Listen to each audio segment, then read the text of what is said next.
Starting. No introductions, no 5-minute intros, no trailers because one, I haven't prepared those. Two, we're just recording this for posterity because it is session 0. And we didn't record the last session 0 with Strixhaven, so people had no context why people were in detention. So we're gonna mitigate that with this stream. But yes, hello everybody. Yes. Let's see if we can not start a fight for the first session. For the session 0. I don't know. I'm not sure. But yes, hello, welcome to session 0 of Swords.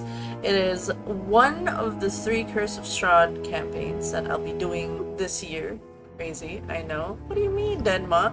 Did you have any other campaigns too? Yes, shush. We're gonna do Curse of Strahd. This is gonna be every other Mondays. So it'll be also interchangeable to Tuesday depending on people's availability. If people are not available on Monday, so it's like it is dependent on players and the DM if the availability stuff, because I don't think we're gonna be able to do this every Monday, but we're gonna strive to at least do it every other week. That's the goal, at least. Also, music credit.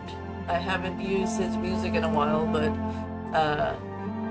I commented on his YouTube one time. He was really cool. Travis Savoy, really good with the music. He makes music out of all the campaigns, existing published campaigns, and he just makes free music for it. It's amazing. So thank you, Travis, for your lovely OSTs. But yes, we'll do a short, quick introduction section for now.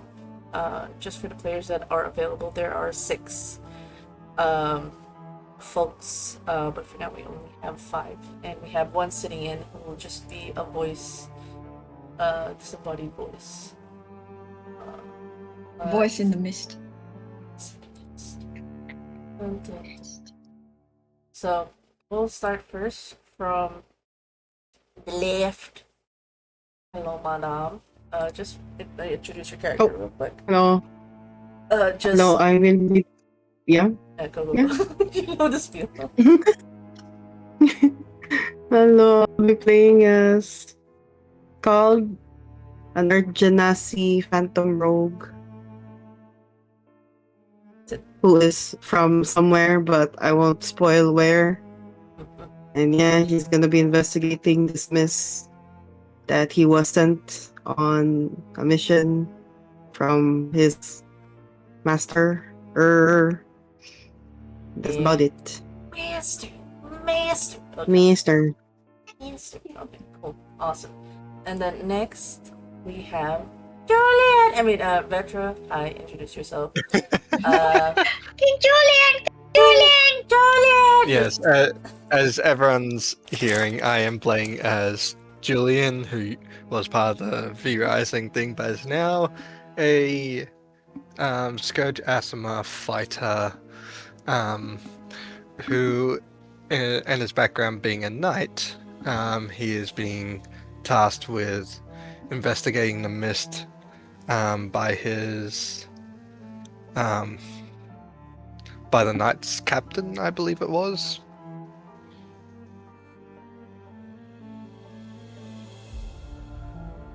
Nuts. Longhand. Longhand. What? Yeah, that's his name. Yeah. Yeah. Why would I say something as random as Longhand? It's a character's name. It's My brain derped. Okay, I'm sorry. You were like, wait, what? As if I said something scandalous. Longhand wiggles. Alright, thank you for the introduction. To Julian! Then next we have Zia. Hello. I think this is your first time experiencing a D&D game with me. Zia is not exactly a new player in my table, but this is their first table at D&D with me. Yes. So hello people, I am Altisha, you may call me Zia. I am gonna be playing a human paladin named Kenthrax. He has been a mercenary for the last few years, and now has been called for this campaign. Yippee! Yay. Exciting, exciting. We got our token paladin. Yes. Alright, and next we have Abby. Hello. Bonjour. Hello, I'm Dade. I'm playing as a fire genasi named Phi. You'll get to learn my full name maybe later when I feel like it. But he's very much a chill kind of dude. He is a druid hermit who, who has a. Can I reveal it through my ideals? The thing I'm planning. Okay, so he has a master in the druid arts that disappeared on him, and as an obligation to his master, he vows to try to find and search for any traces of what happened to him. And so in his search, he ended up stumbling onto this sort of what do you call it? It's like a contract or like Call to aid. a posting, What? a call to assist in something. So and so he's like, his mentor would answer the call, and so he's gonna do it as well because and so coincidentally, the last that he knows of the trail is in that location. That's not. Thank you for that. Phi. Psychic damage. And then we have, last but not least, it is last but not, it's the last one for the intros, but we do have another player, which we'll eventually introduce hopefully in session 1. So, hi Pumpkin, introduce yourself, your character. I am Pumpkin Unicorn. I am a new addition to Denmark's table, and I'm forever here now. I'm trapped. I'm tied to the chair. Yes. Send help.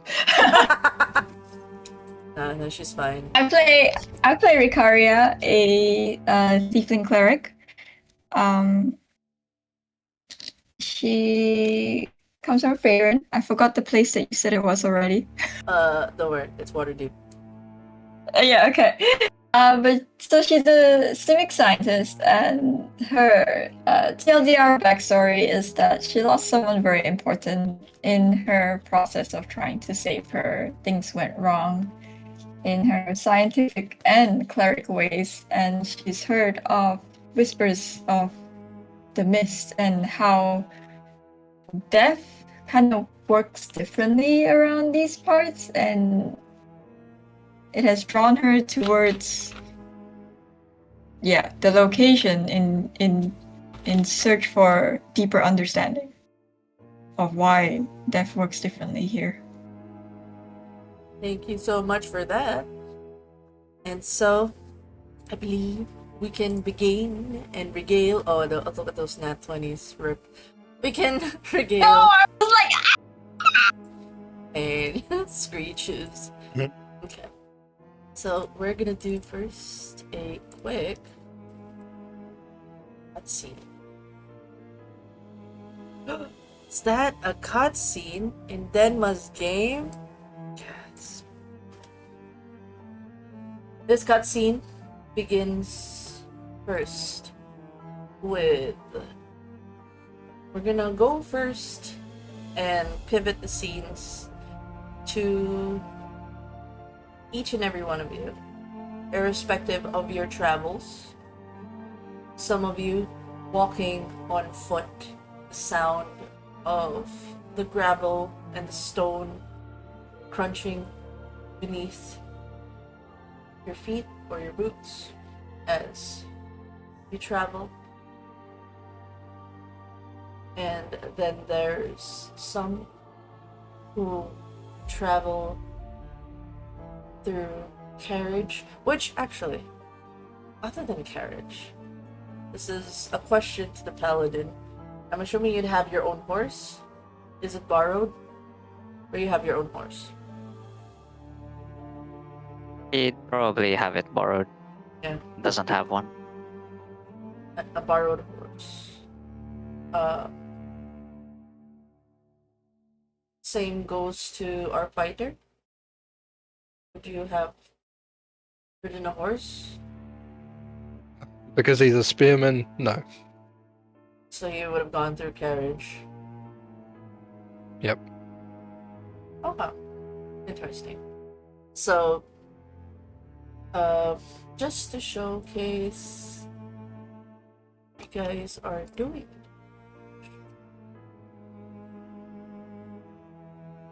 You guys can see it?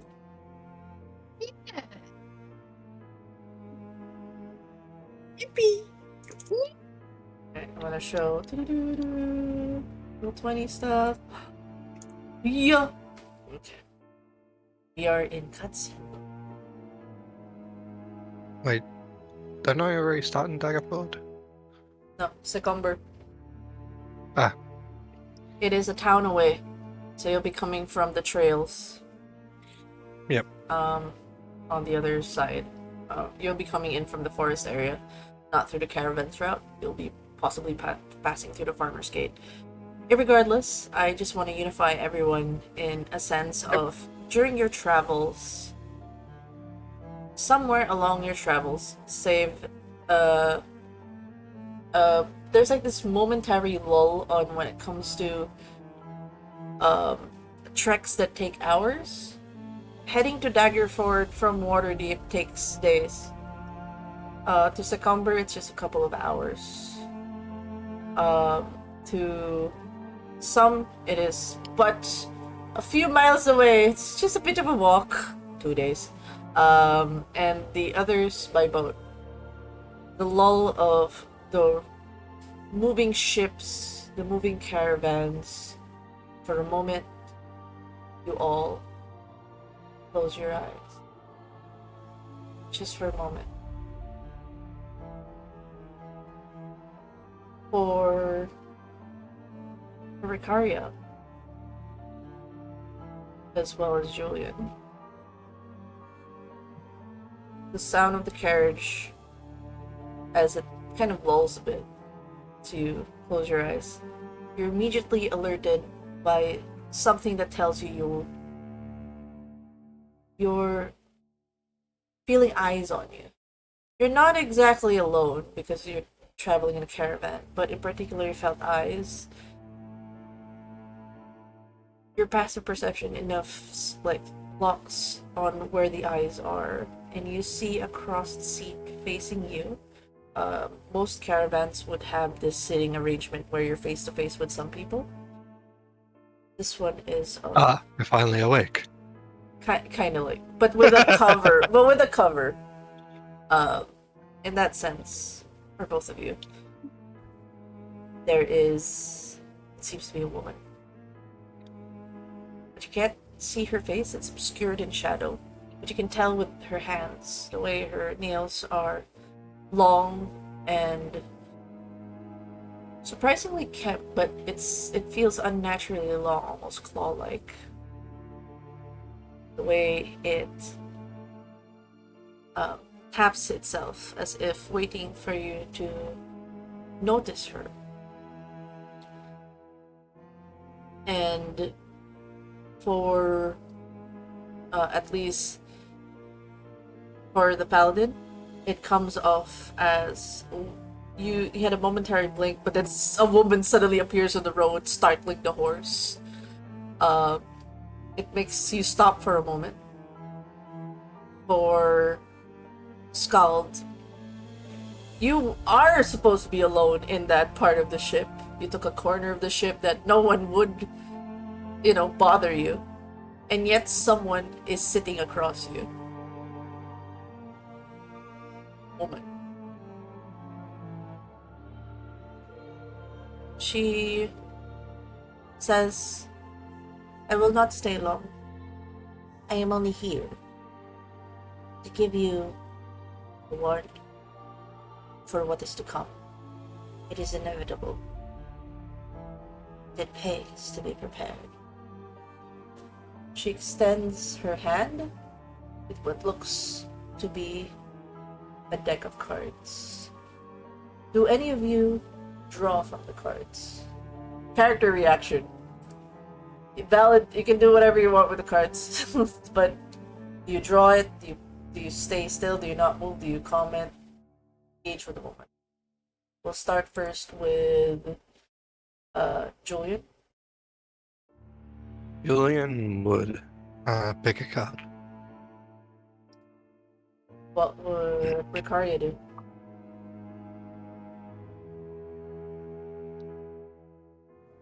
Does your faith allow you to believe in such things? Yes. It is not fate, say. Only that it is something that comes to pass. The universe is quite weird when you seek answers, yes? Yes, I do. That is why I'm here. Do these cards have the answer I'm looking for? Perhaps she keeps her hand extended. I'll take the card. Alright, you take it. Yeah. I'll draw a card too. Shifting to the paladin as your horse is stopped by this a lady with a lantern in one hand, looks up to you and goes, I hope you know your path is paved in violence and blood. Are you ready for sacrifice?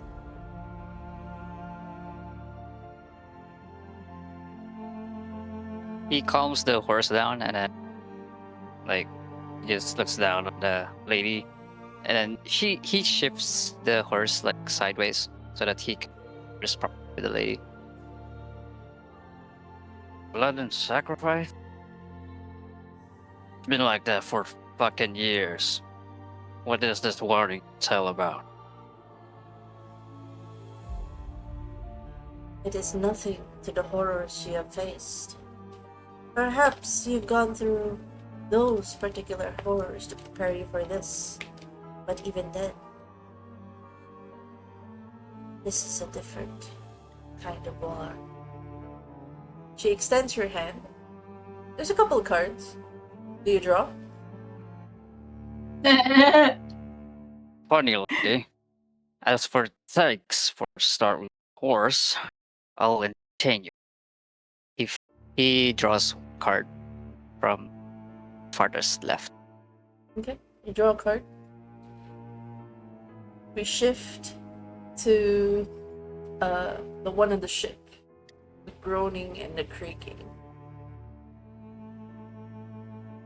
Skull lifts his head, sees the woman across. She says nothing other than offering the deck.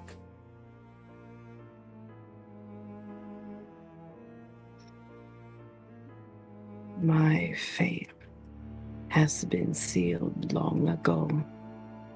Doom, death.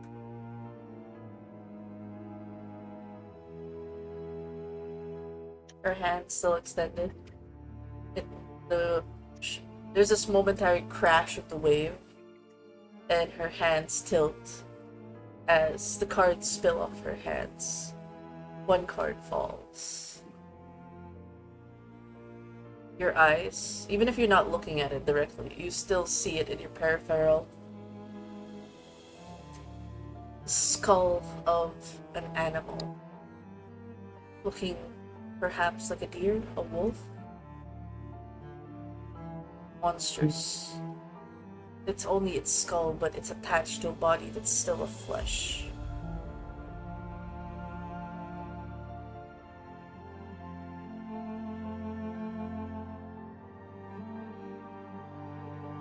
It says nothing. He does tilt his head. Yeah. He does tilt his head to acknowledge the card, but he does not take it.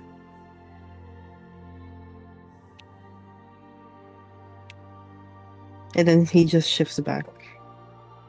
lead onto one of the walls. As you get up and go to the walls, card is gone, as is the woman. And then we turn to Clyde. You walk along the road. The mist as it collects. You feel a certain chill with this particular mist. It feels different.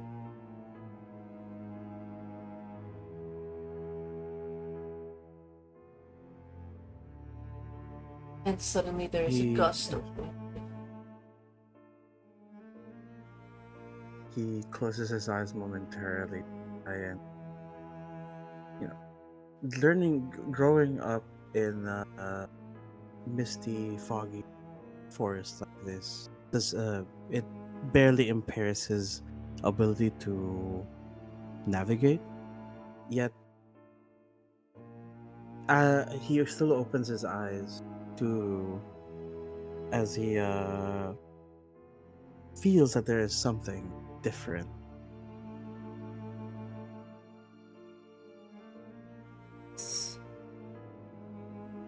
In that happenstance, the gust of wind grows even stronger and stronger.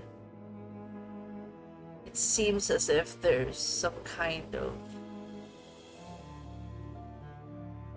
It's a kind of wind that is beyond its natural order, as it's just blowing towards you, as if pushing you away.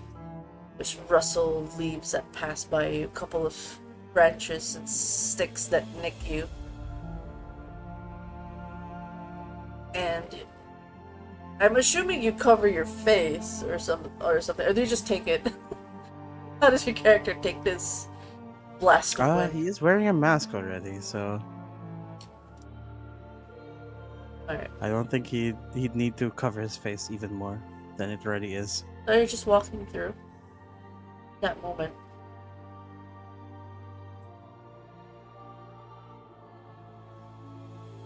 You continue to walk forward, and you start to hear this. I'm gonna actually pause the music in. I just want to make sure your thing's not muted, right? Yes. It's fine.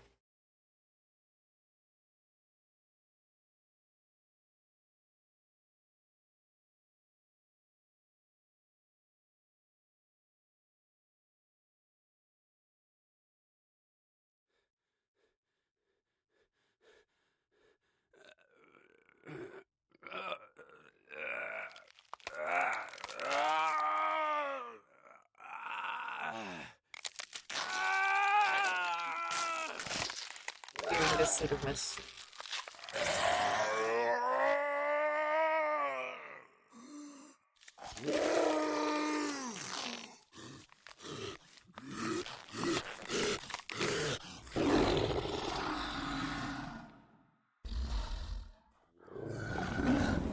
You're hearing it all around you.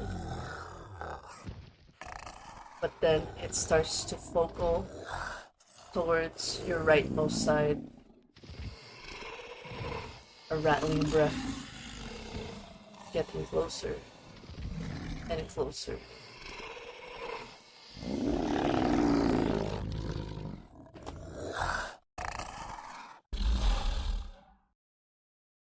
What do you do?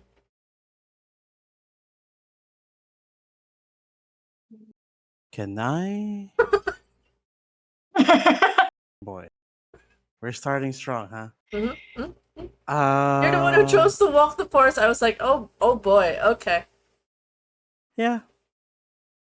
No, it's fine. Fine. Fine.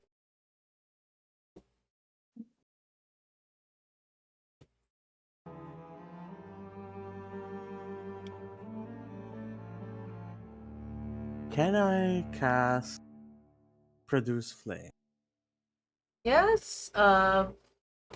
Produce flame specifically. Does it allow you to conjure it from? Then flickering flame appears in your hand. Okay.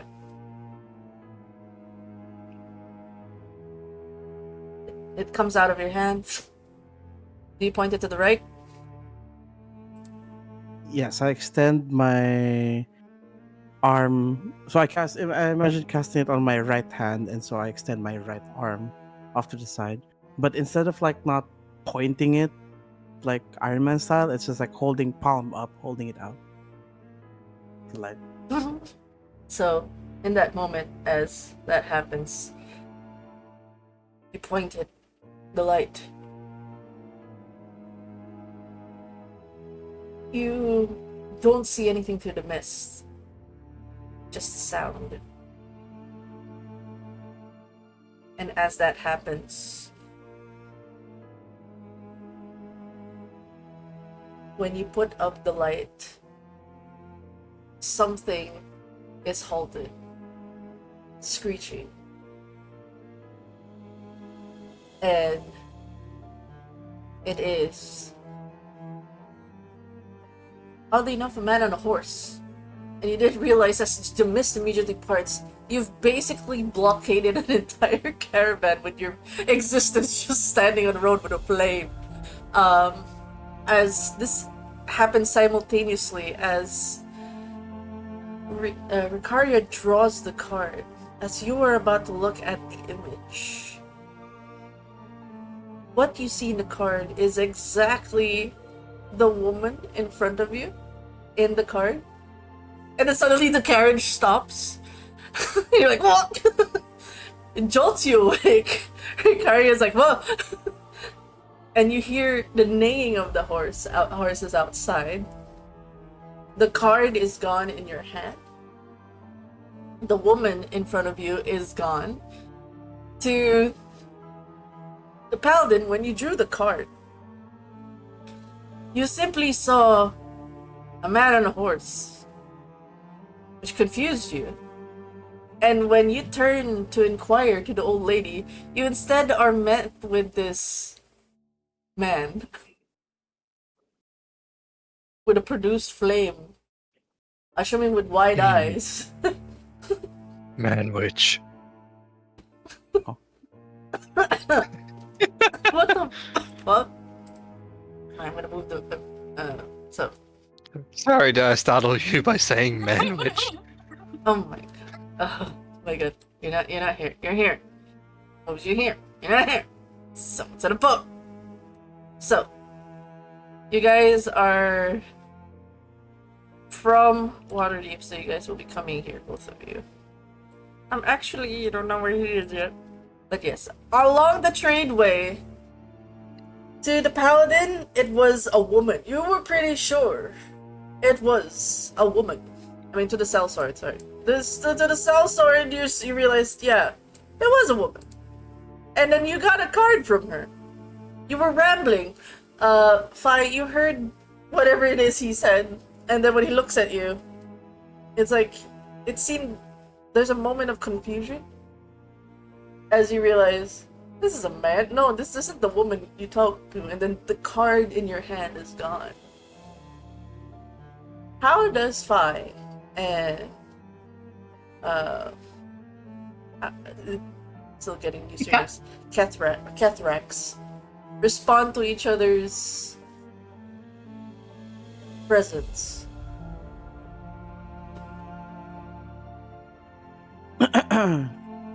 Yeah, if I would like immediately like realize, like, oh, hold on, this isn't what I thought it was. So he would just dismiss the flame with a bit of a flourish, like a hand flick, and it'll dismiss the flame. He'll clear his throat. He looks Keltrax. Who am I facing? Keltrax? Yeah. Okay. Okay. So like, where the silhouette is on the right and you were moving towards the flame, it is instead a man on a horse. Okay. So, Catharax, I would face my body towards Catharax, square on. I would look very menacing. And you just hear a voice. Oh, hey. Sorry about that. Just waves. Cat wave.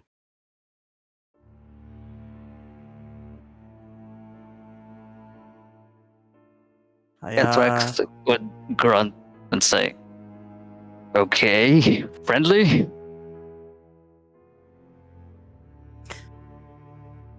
Well, I thought I heard noises to my right, and it turns out to be just you and your horse. So forgive me. It was a bit unsettling for a moment there. All But now right. that Well, you're still blocking the road. yeah, right. Forgive me. And then as he steps to the side, he looks over, like he leans over to the side and sees the entire caravan. And he's like, well, my apologies for blocking this caravan. Where are you headed, if I may ask? Well, we're headed for Daggerford. You on to something? You want to ride or what?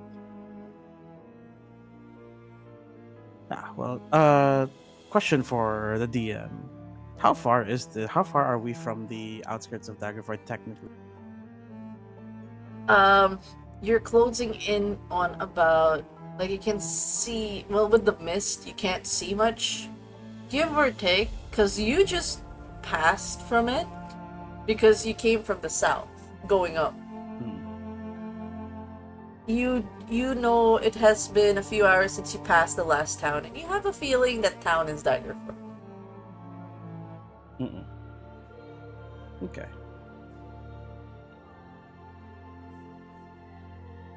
Well, given that the weather doesn't, so the fog is still there, right? Just to make sure. Yeah, it's dissipating. It wasn't as thick as when you started to walk. Like, there's no gust of wind from where you felt. None of the snarling horse. None of it. It's just a caravan now with a wary. Like, it looks to be this man was hired to protect this caravan. It has a couple of people in it. Which I just realized. I do not see a name changes on any of your roll 20s. Can you change it to character, AC, and PP, please? It'll help me a lot. Okay. How do we do that? So you go to your display name. Yes. Thank you.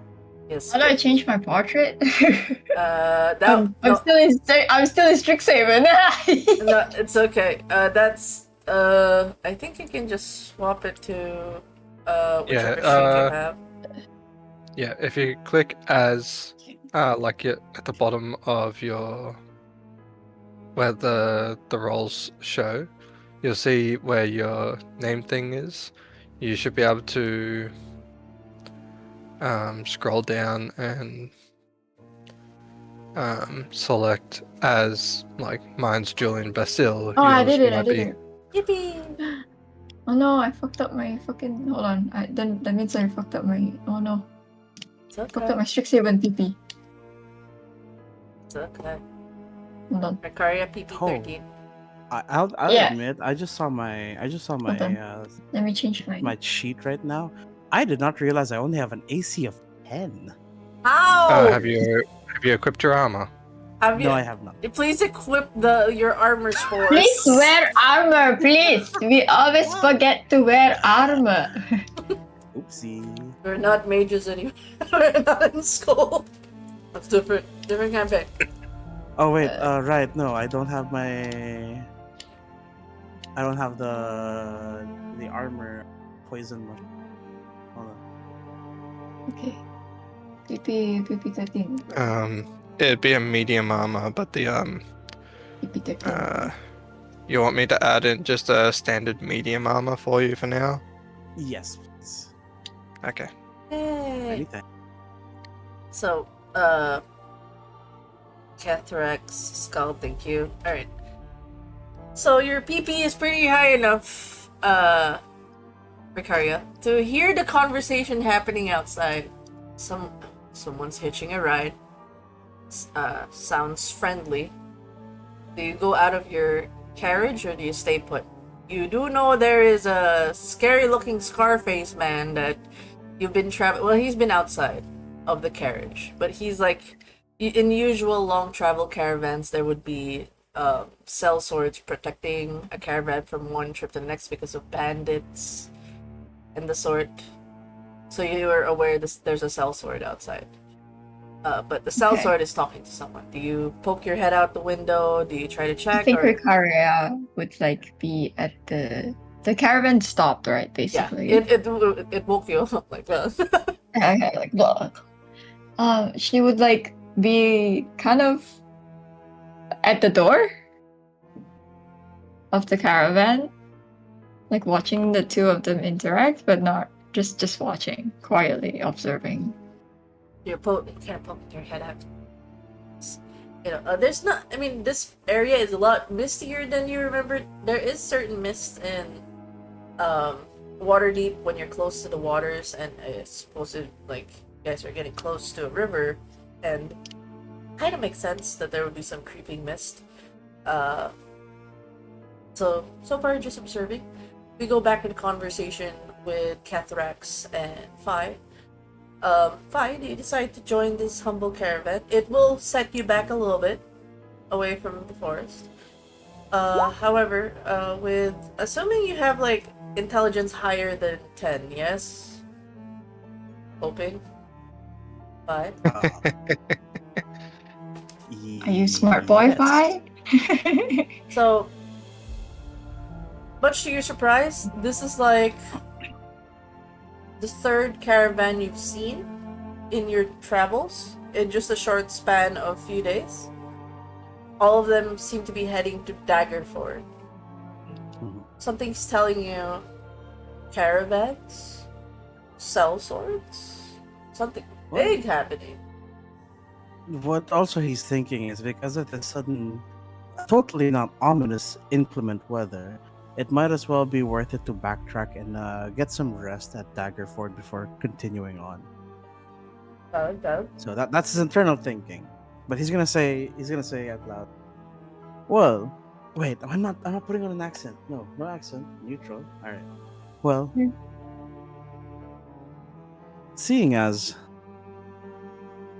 the mist is worse than usual, I think I'll take that I'll hitch a ride with you back to the town I just passed a few hours ago. Definitely beats walking alone in the mist, you know? Oh, great. But appreciate it if you fucking help. If there are fucking monsters, alright? Not a problem. That's Alright. Then go that's out what back. this thing's for. And like he shakes his quarterstaff, which is he's also using as a makeshift walking stick. Yeah, well, thanks for the injection. Well, you can go out back, introduce yourselves to the people so that they know you're good, alright? So, assuming, do you ride inside or do you ride at the back? Because like in these kinds of caravans, you can take a seat at the back. Like that opening. It's kind of more like a Western carriage where there's just this cape over and there's this seat you can sit at the back. Versus. I think I will sit at the back. So, as you do that, you kind of pass by this curiously poking eyes. You see a shade of like bright pink, purple, yellow ochre eyes as you kind of pass by and take a seat. Everybody's like getting this strong spell of mushrooms getting in the caravan. It's like a strong umami smell of like they're walking into a forest that smells of mushrooms. Every time they breathe, mushrooms. Mushrooms. Now they're craving for mushroom gravy for some reason. Bless you. Bless you. You hear one of the caravan goes sneezing, as one of them's allergic to mushroom, or at least adverse reaction to it.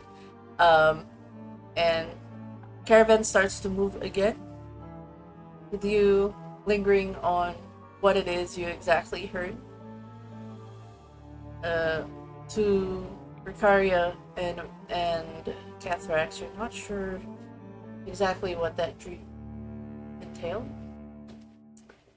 And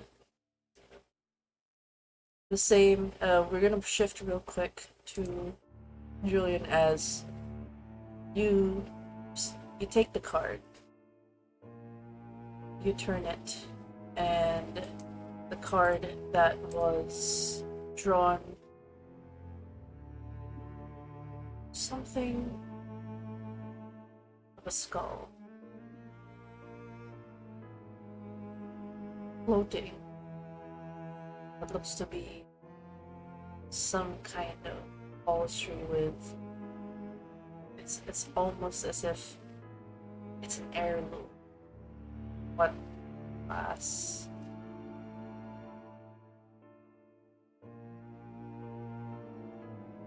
The skull simply there in the image, and you look up, and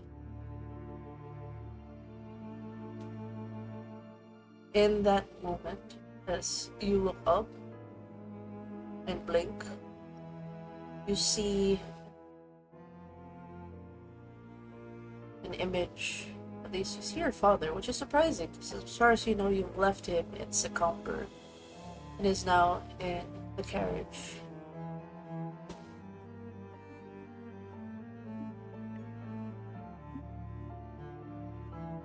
And in this image of your father, he's wearing full armor, the helmet removed, and he doesn't seem to see you there, as he seems to be thinking about something deeply, as if conflicted, until you see him head towards the carriage doors. The one with the doors to the side. Yours is a bit more enclosed. As he opens it and jumps out.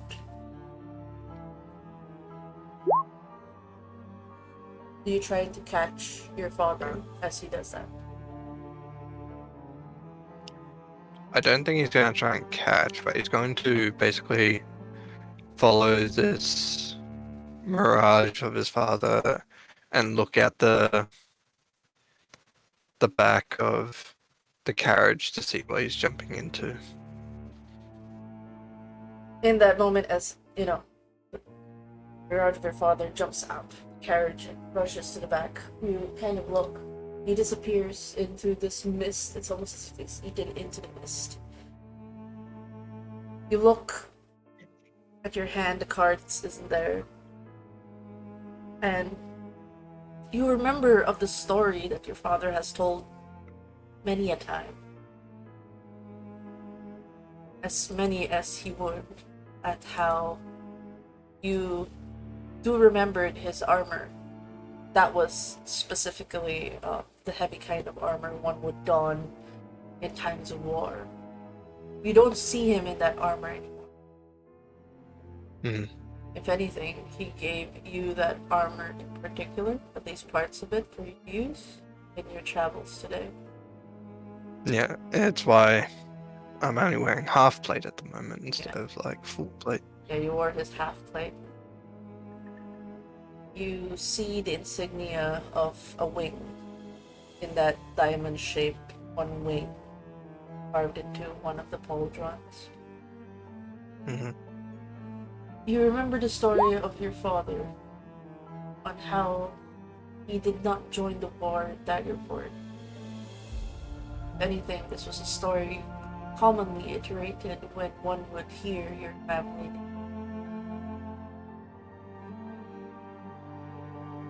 Lucille is a noble family that is known to run in times of trouble. That was the rhetoric. Despite the fact that your father currently is one of the judges in Secomber, helping the town with its judicial processes. He was always remembered for that one action in the height of the war when Daggerford made a call to arms. He chose to run back when he found out that his wife was giving birth, but not bear to leave. And now Daggerford is calling for assistance. You take it upon yourself to help them. Not sure of your visions. It's probably from the lull of the travels. But it sits with you for a bit. And it's not long after shift to Daggerford mine.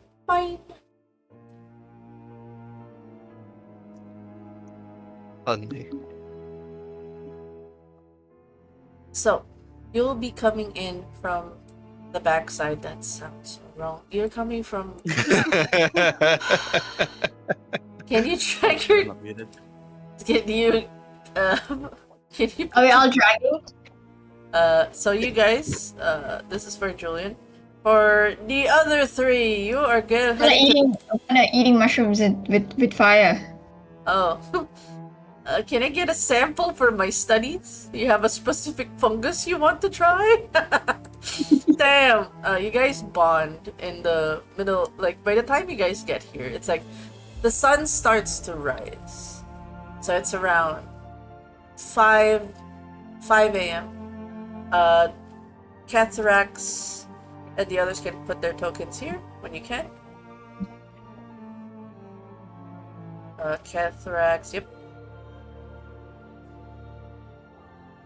Nice. And Ricaria. This is so cute, yeah. actually. The grid. There we go. Yeah, isometric. I'm busy eating my mushrooms. And then in the port area, and our lovely individual who came from faraway land dropped themselves there. Oh, fun. You would just drag I your am a token in. ghost. Yes. Do you not? Do you see it? No. No. I am a ghost. Oh, there's two ghosts now. Oops. Wait, it's probably my roll 20 being a doo-doo. Hold on. Yeah. They're coming up as ghosts on my end too. See Mm-mm. them as ghosts as well. Ghosts? Ooh. Like, it's not the right skull. It's not the right Right. token. Yeah. Yeah. Oh! Yeah.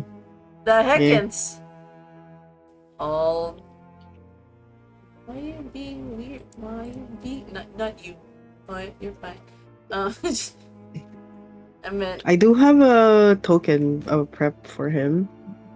I can place it. Sure. You'd like to use that? Because apparently. Okay. It's not working! But anyways, we're gonna go to Julian real quick. As you're basically passing by the road here from Secomber. It's a little bit a weird pivot from what you saw earlier. It's like turned a little bit, but you're coming from this end of the farmer area. Your passive perception sees at least farmlands. People go. It's the farmers are going about their day. They start early. They're already tilling the grounds, starting moving the what do you call this, the wheelbarrows and whatnot.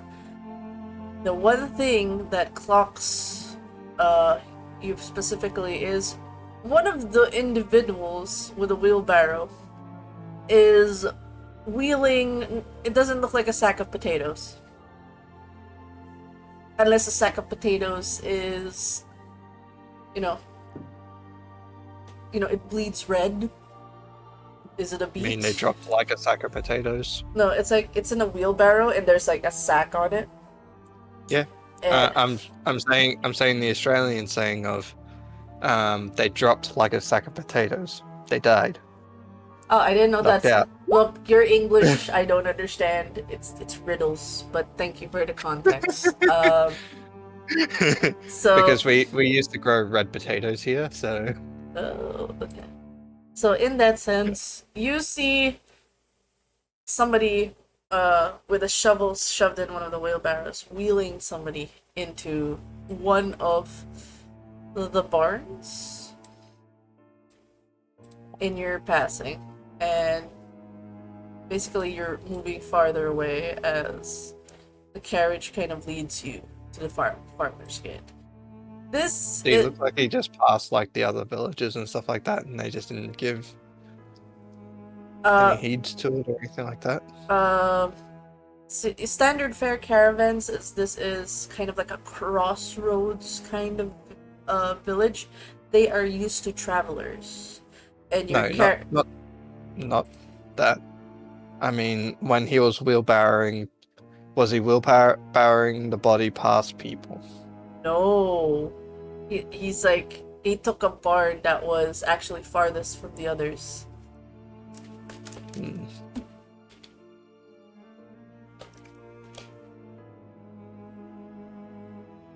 Your carriage, given that you have access to the farmer's gate, there's a couple of guards that look at the carriage. Surprisingly, it's just you. You are the only individual in the carriage, typical of, nobles. Especially a noble who can fight for themselves. They're like, I can handle one carriage. They kind of rap at the door, asking, "Alright, who goes there?"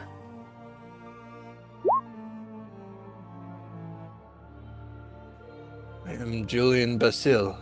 I am supposed to be here. Basil, Going to the aid. Basil. Like, they start repeating that.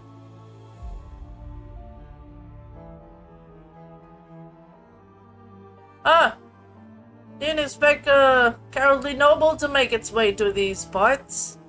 They just... they let out a couple of chuckles, hearing the name Basil. You start to hear some whispers, but I'm assuming you wouldn't try to lock into them as you are used to the ill talks that come with your name. Yeah, he's used to it. Does it still piss him off a bit? Yeah, it does.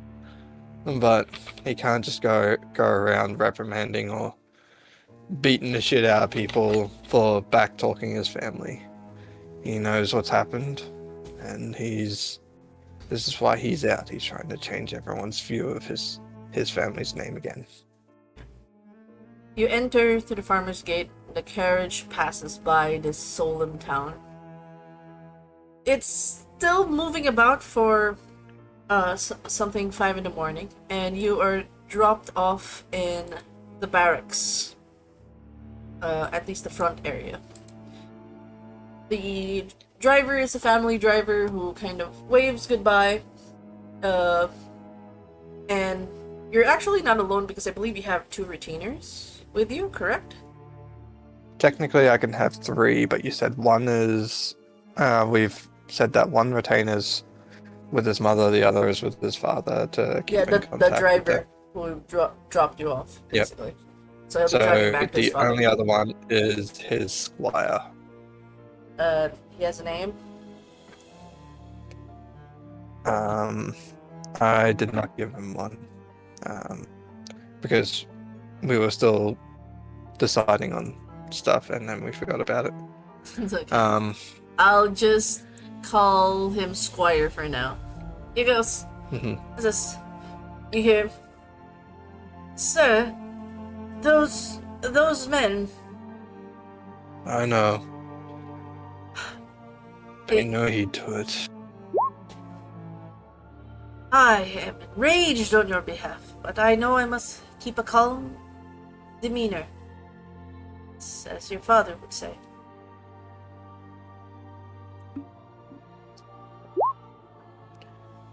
It's in no place for you to be mad in my behalf. But you are a good man, sir. Speaking ill of you without knowing who you are simply because of your namesake. Unfortunately, the namesake of nobles drags everyone of their family down.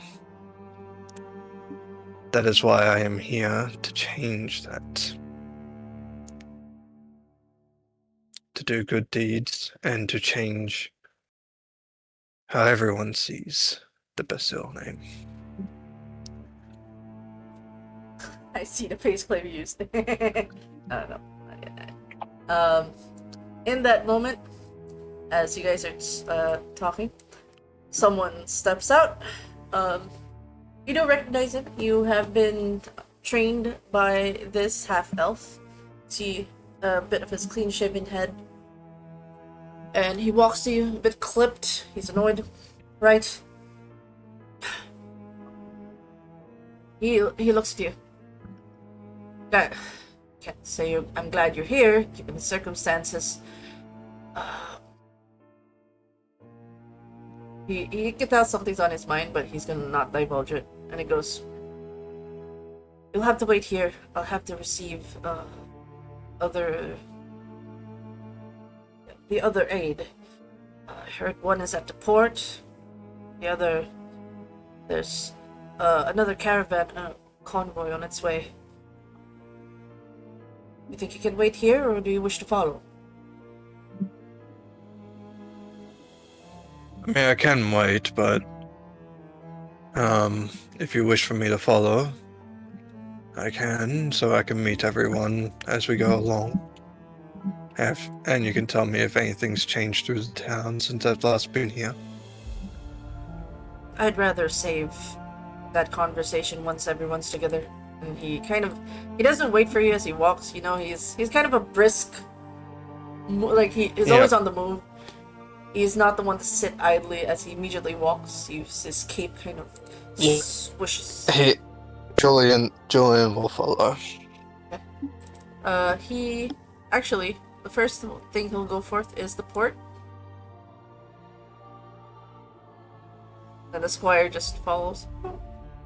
It's like, "Is that great Sir Lewin Longhead?" Indeed. He's a young squire, so he hasn't worked.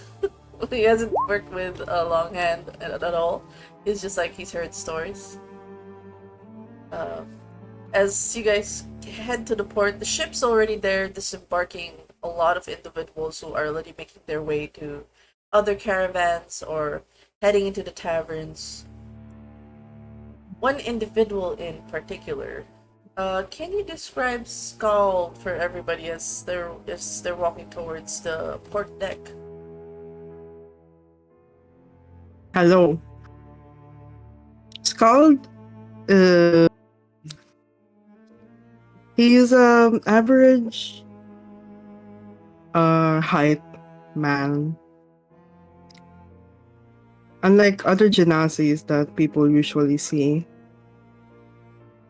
Scald is cladded in armor. Not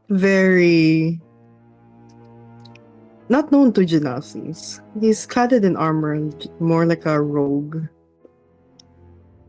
He has a hood that covers almost the entirety of his face to the torso, and it drops like a veil onto the back.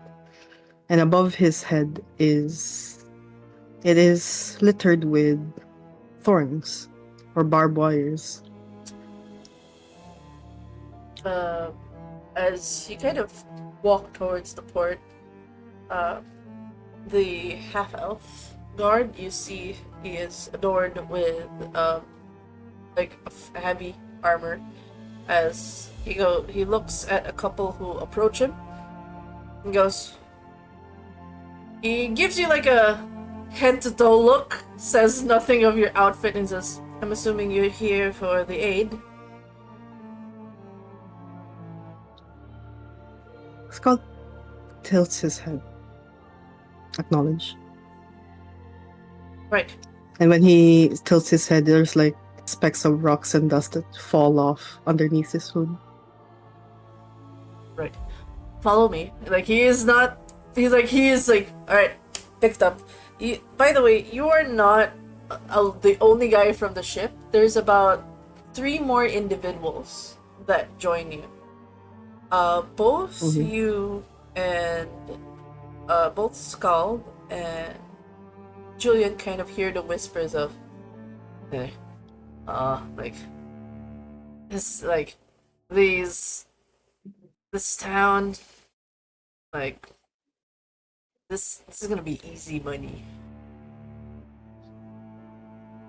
Say we reckon we could, like, it's better to just work with them or just raid the village itself. Let's not do it.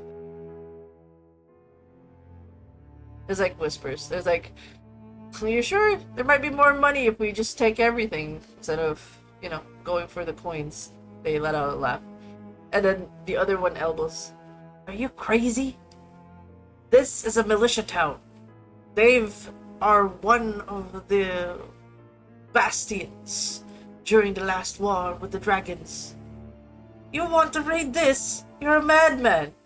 Oh shit, I thought it was just normal average town run by a woman.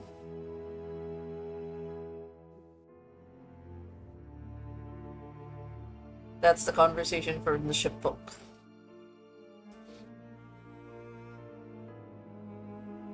I see Longhand's ears prick at any of what they're saying. He moves too fast, and he does not give two shits. He's like, at this point, like, he's not listening to them. Like, to them, it's just like, you can tell something's on his mind that he's already moved past. He's already moving. These guys are, like, idling a bit. I guess,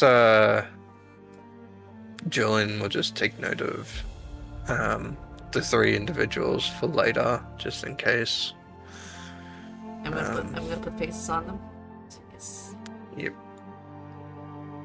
And I'm gonna grab another face. There. So, the older gent is the one who told them, like, are you crazy? The one who tried to say, let's raid, this is the guy with the mustache. Does Scald follow? Or does The 3 individuals. Longhand? Or did you stay for a bit and to listen to the He did say to come with him for the God's here for the mission, so he's there.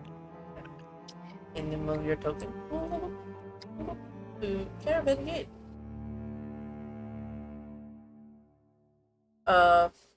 You see Longhand kind of bark at the 3.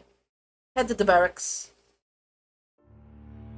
He kind of like, you see the motion of like, he makes just a sharp motion of left, like with just his 2 fingers, and then keeps moving, and the 2 men are just like, oh shit. Like, he kind of just barks orders as somebody who's just so used to like leading a battalion, like just making motions on the fingers and whatnot. And then he also makes motions to those in the tower, signals. I actually would like both Scald and Julian. yep, both of you roll for insight or history, whichever is a better stat for everybody. They're both the same, I think.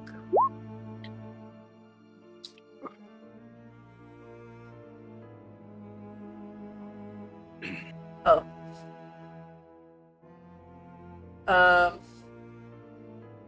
Skull doesn't care much, but for Julian, the thing you pick up is he made a sign to shoot. And then he made a sign of number 3, so he declared a target. As the folks were moving towards the barracks, you guys hear this sound.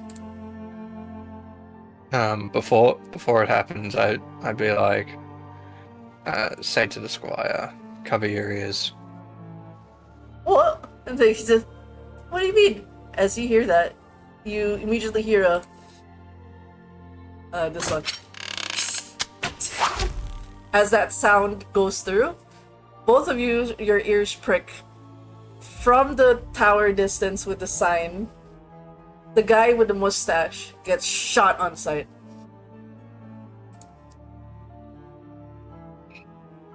Fuck. And the other two are like, oh shit! He goes, What is going on? no, you guys don't see this, thankfully. I know. I'm just above table reacting. For the history, you know they don't take well to traders or anyone that's gonna try to harm the town. There is a non-tolerance to that. Like, when you asked, did he hear it? Oh, he did. He made sure to bring the guys straight to the firing squad. You see the towers around? That has a bunch of individuals with crossbows. Julian's just gonna say, well, that aim hasn't dwindled. 2 guards immediately go in and drag the bloody corpse. Like, out of the way, nothing to see here. La, la, la, la, la. And the 2 guys are like, oh, oh, oh. And after that, in the caravan, don't worry about it. As the caravan gates, you at least are witness to the folks in the towers with their ballistas as well as crossbows. There seems to be 2 to 3 men stationed in each tower, and then there's one individual that stands as the gates are put down. He seems to be wearing again, heavy armor, almost like a splinter of sorts. He gives a look. Oi, pipers! And as that happens, right this way, and the caravan, like the one that was in charge of the expedition, hands over the papers. He looks, shield bearer, Cathrax, status report on the travels. Were there any sightings of any bandits of any kind? If you've seen any movements, how in the many hours since you have come here, did you have any sightings? This warrants you can do a history roll, or perception roll. Up to you. It's for you. How do I do that? You're in D&D Beyond. You click the skill. Oh wait, do you have D&D Beyond set up? The extension? There's an extension for that. Yeah, so once you make a D&D Beyond character sheet, you can install Beyond 20, which is it's the thing that connects Roll20 to... Oh, yeah, that's the thing. Okay. Are you using Chrome? Yeah, I am. Hold on. So it's easy, it's straightforward Adding it. once you download it.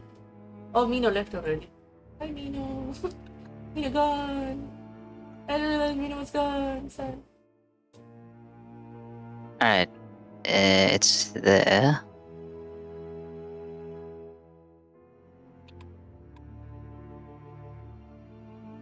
Okay, so how does one roll? Okay. Just click it. Yes. There's a button that will pop out of the skill that's a P. Just click it. There you go. Love that. With that roll, there was at least 2 hours from the area. There was like a setup camp, colorful tents, but it seemed to be like they're their own traveling group. It didn't seem like bandits at all, but because like bandits don't have colored tents, they try to blend in and try not to be visible. It felt more like a traveling performing group of sorts. That's the one thing you do recall. It didn't seem like bandits. No untoward incidents, as far as you know. This was the most peaceful ride from Waterdeep going down. Possibly because the bandits might have realized that this group doesn't have money. But other than that, it was a safe ride. Beyond that, do you report all of your findings to the guard captain? He does, yes. Can I voice it? Okay. Yours out entertainment camp. Other than that, The tropes. I've seen that one smoke from far back. Thank you for the report. oh, that one. That was an hour ago. There's an additional path. Not particularly harmful, though. As long as they keep to the base there. Beyond that, it kind of goes. Everyone's in order, though. I did a quick head count. There's one extra. One's uncalled for. State your name. If you're not on the list, state your name. He barks.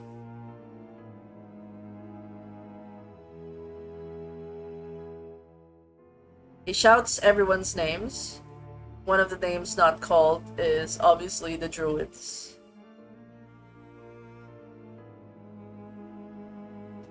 After the roll call, I peek over and I just like wave hand, without saying anything. Move closer.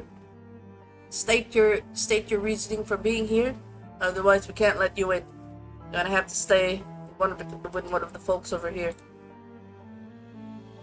So Fi will walk up and clear the. Well, the weather's pretty bad up north, so I decided to turn around and stay here for the night. It's day. It looks. Well, until tomorrow is what I meant.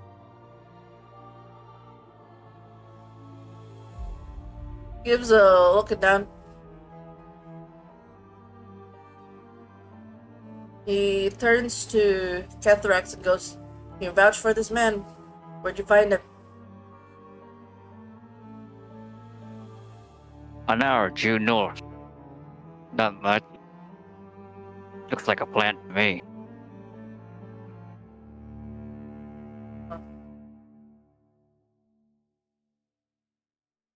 We have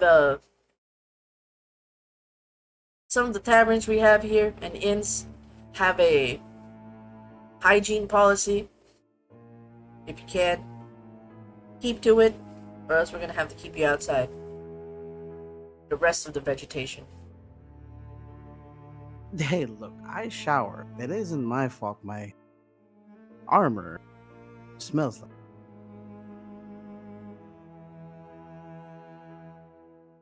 And as he was about to open his mouth, you guys see, well, it's a bald elf man, and he immediately stands at attention.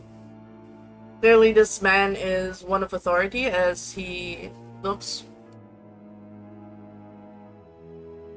Those who answered the call to aid for Daggerford follow me. those who have other business, you may proceed and continue your processes with Captain Hector.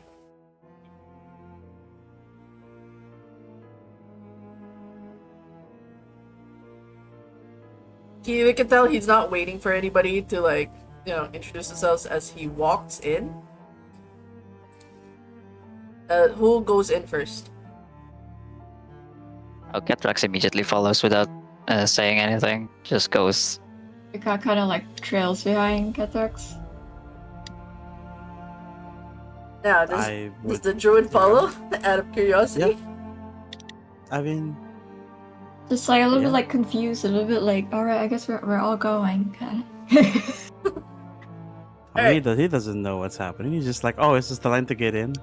Yeah, it's kind of like, okay, yeah, I guess I'll go here. Alright, as you guys kind of follow immediately and turn hard right, all your passive perceptions see fresh blood beside two terrified men. There seems to be a man with a barbed wire for a face. A smiling young man carrying the stuff of a guy with an armor and a sigil. I believe the water deeps can roll for that. Am I rolling? History. The druid can also roll with advantage. History? How come Druid get advantage? How come Druid got advantage? He's a local. Hi. Oh, Nux. I'm a smart girl. I'm not smart. That's a nat one. Okay, we're gonna ignore the nat one. No, you have advantage, you're fine. Oh, you have Yeah. advantage. I do, but I was just saying that would have been a nat one. Jesus. Ricaria is excited to see, oh, this is the sigil of a blue dragon wing. That's cool. Starts nerding out about the fact that there was a blue dragon that came around these parts that besieged everyone, and everybody had to rally up to destroy said blue dragon. An elder blue dragon, mind you. So, oh, this could be one of the dragon slayers or anything associated with the blue dragon. Could be a family insignia. Ricaria starts nerding out. You can definitely tell it's a noble. Like, it's a knight. Actually, it's a knight.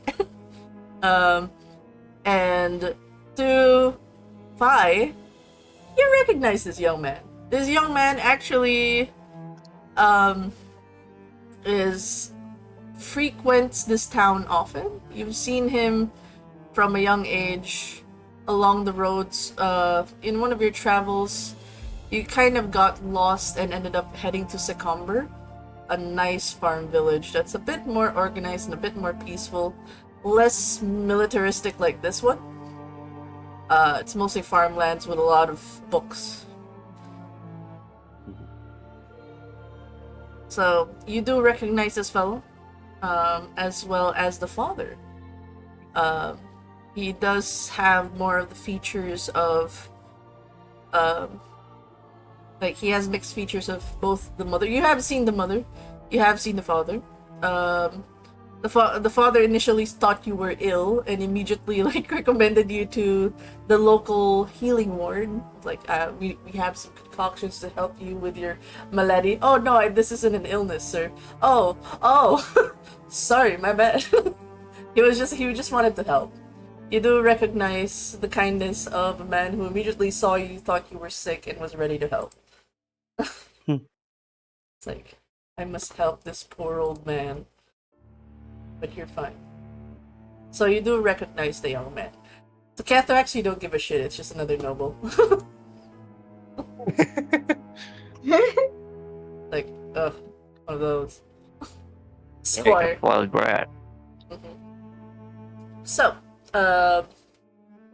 with that, group are banded together, and Longhand goes, right, I'll keep things short.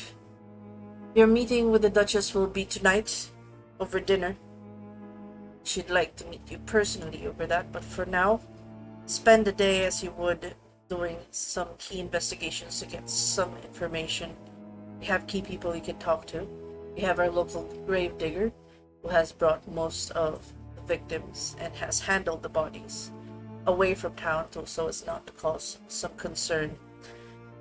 Few key things that just to let you know, we have done all the patrols. We have done much of the measures to keep the town safe. But of course, there have been some villagers and some of those from the caravans making their way through this town that have been viciously attacked. We had an initial group of adventurers, his lips purse at this, who went into the forest and never came back. We assume they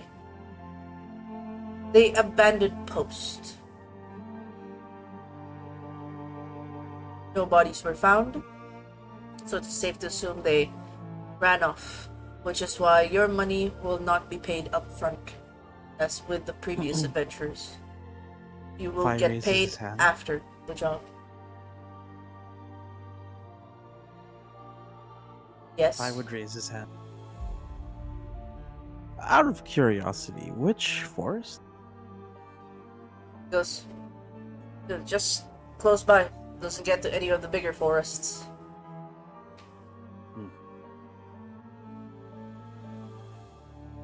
Some say the mist has already reached beyond the misty forest, but I haven't ventured far. Most of the murders have been happening a bit too close to our borders. I don't take kindly to that. You can see, or well, for those who might be able to see, they actually no, they wouldn't do it. Well, no, they would see Fi like looking left, right, or like head turning left and right. It's like questioning himself, what did I get myself into? I thought this was the line to get in. Of course, that was internal, but you can see the head movement. If you are here thinking of making a quick buck, this isn't that kind of job.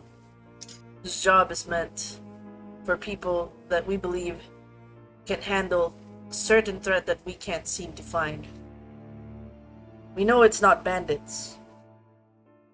The Duchess has a theory. He lets out an exhale. But it's not been proven yet. Which is why we were hoping for ones who have access to... You can tell like he's struggling with the words. Who have access with the divine to infer if this is anything beyond mortal means. If this is not typical bandit behavior, we could also check for the arcane to see if this is something of a beast, a stray beast gone astray, some monstrosity that may have been left undocumented. We've kept this place safe for years. The fact that people are falling, we don't take that lightly. We can protect as much as the people and no one has been attacked within the walls. But the moment they're out there at night, the thing we're worried about are the farmers who are adamant or keeping themselves outside the walls. Those who stay in the port villages. Which is why we're calling for your help. Calling as much adventurers as we can. While you are not getting paid until this job is done, consider your stays in the Lady Luck Tavern covered. Say that you work for Duchess Daggerford, and your nights and meals will be covered.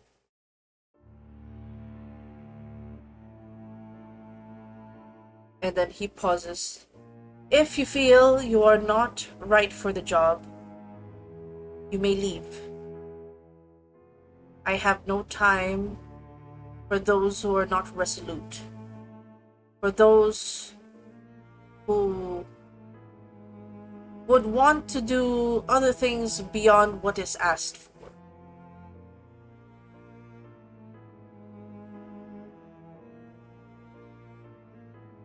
this is your chance now to walk away without any harm. The only reason you would be harmed is if you have any ill will towards the town, plan to harm any of the folk within its walls. You will be shot. You have my word.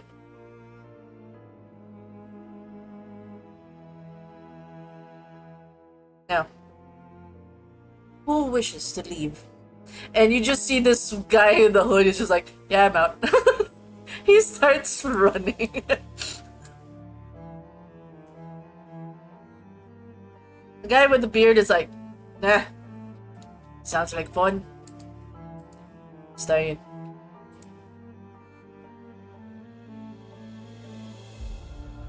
Do any of the group step away?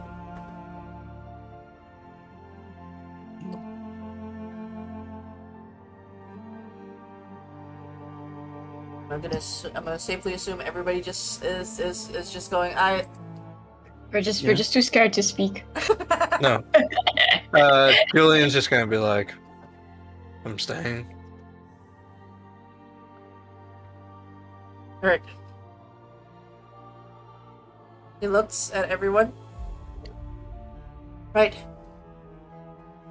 You sell swords. You can start beginning your investigations while there is day. You can speak to the local gravedigger up north. Close, he's outside the walls, but only because he's dealing with the bodies. He can tell you more details there. You can also check the barracks if you'd like to. It says there's a few guards you can speak with who may have been affected.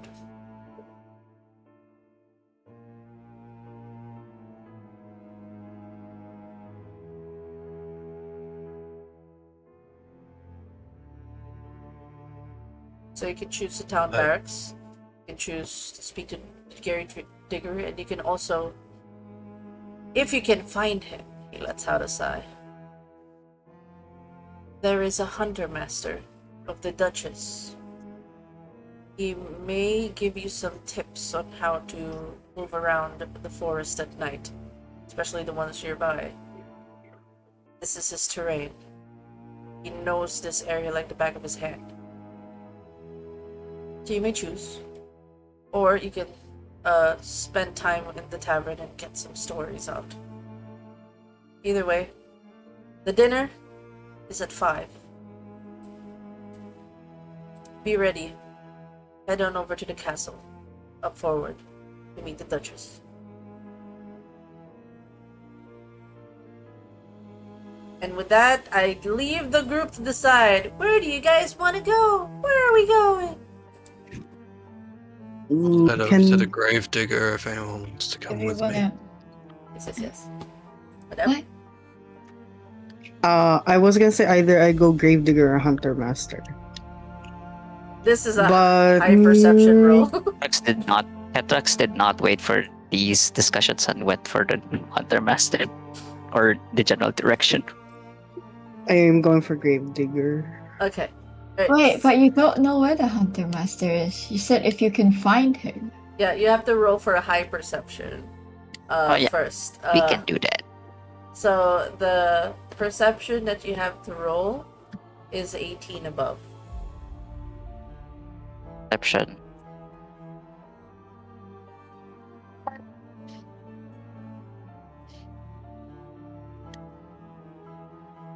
Gravedigger for some. Feel free to move your.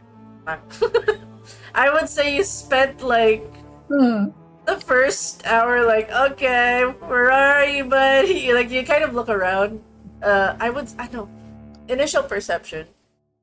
The actual roll should be survival, because like you're looking for tracks. You're trying to find a man who does not wish to be found, or at least very hard to find. You can reroll for survival for that one. Now we show the handy dandy dice. 14. Ooh, close but no cigar. This man, like I will say, as someone who is kind of like one of your jobs involves hunting people. This man's good. Knows how to hide his tracks. Even his scent. Like, this guy is of the forest. Like, he knows how to blend in. It's like you see a couple of footsteps, but most of them lead to like, heading back to the farmer's gate or to the farmer's area. You don't see any of the man's particular tracks. And can I help kind of noticing that Cathrax here is looking a little lost? Can I help? Yeah, you can roll for your own survival. Yeah, you go help. Alright, so that's the party. This man looks kind of lost. The scary man looks kind of lost. Alright, so the gravedigger is up there. Never mind. I tried. It's like, god damn, this hunter master! No, I'm a cleric. I can't do this. I'm trying. Maybe perception. Fuck maybe. around off then. It just like grumples. It's like, Maybe perception will be better. Grumble. Maybe. like we'll find it. We'll try again. So at least the first few hours, like I feel like it's been wasted. know. I will, however, I know. say since you guys are in the forests, smile. Oh. Uh-oh. I'd like you guys to roll me. Cathrax like, who's this cotton candy following me? Oh my god. Wait, where is the? Did you go straight to the tavern? I did. Hi. I Because thought I it want was- to cook something. I thought I was just helping like here. I didn't follow him all the way there. Like, oh shit. Okay. Let me see. As you guys are in the forest, it smells. Where is the document to send this?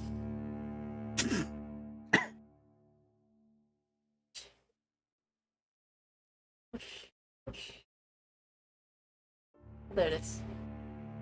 I need you to roll a. Wait, where is it?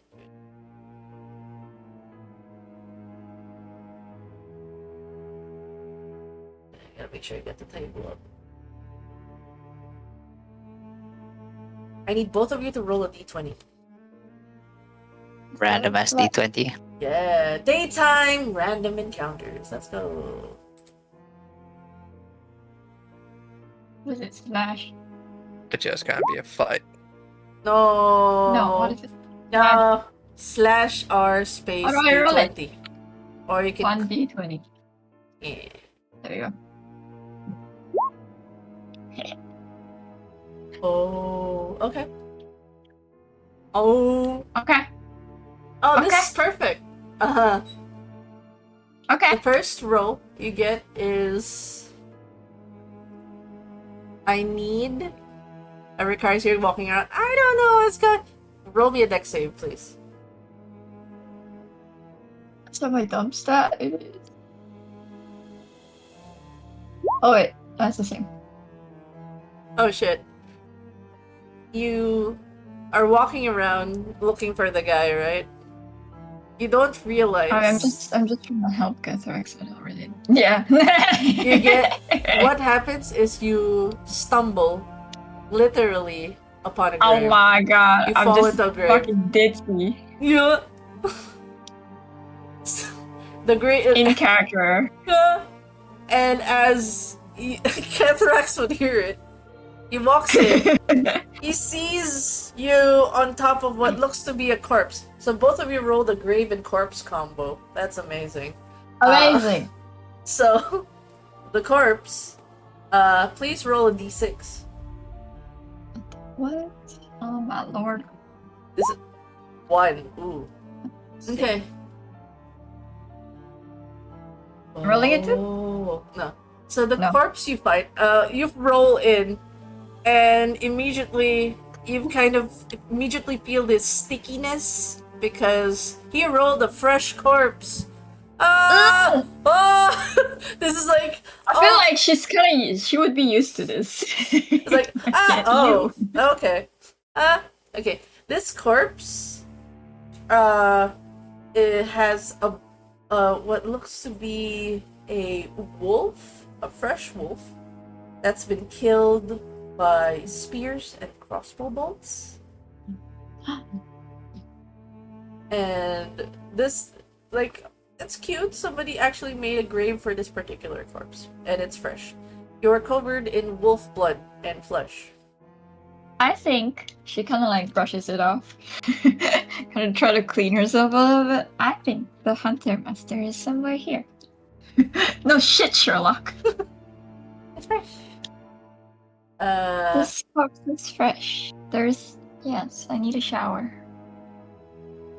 Do you have prestidigitation now? It's a wizard spell. I didn't take it, I don't think. So, from the survival rolls that you guys previously rolled, yes, it's strange to see that somebody actually went out of their way to bury the wolves.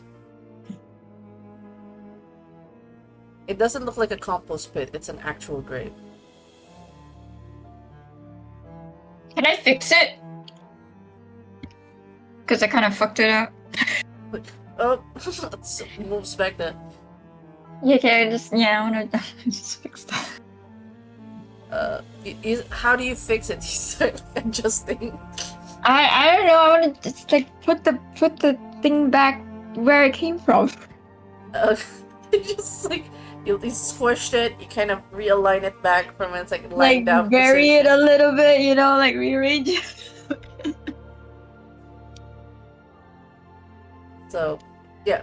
So essentially, this wolf, is dead, and it's fresh. It's fresh. So, Do we regarding know? that's about it. As far as you know, it is. You can roll for nature to discern a bit more about the wolf. You can also do investigation if you want to study the spears. Investigation! Yeah. Ah! I'm a smart girl!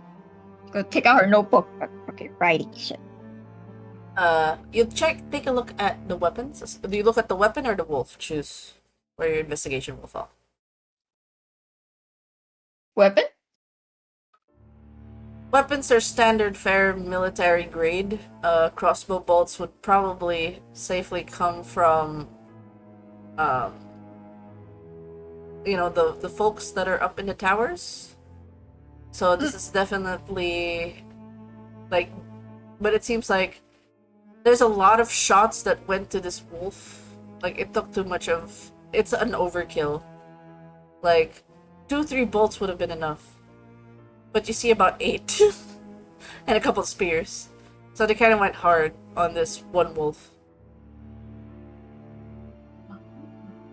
So either the wolf was strong, or there was enough overwatch that they just shot on this one poor thing.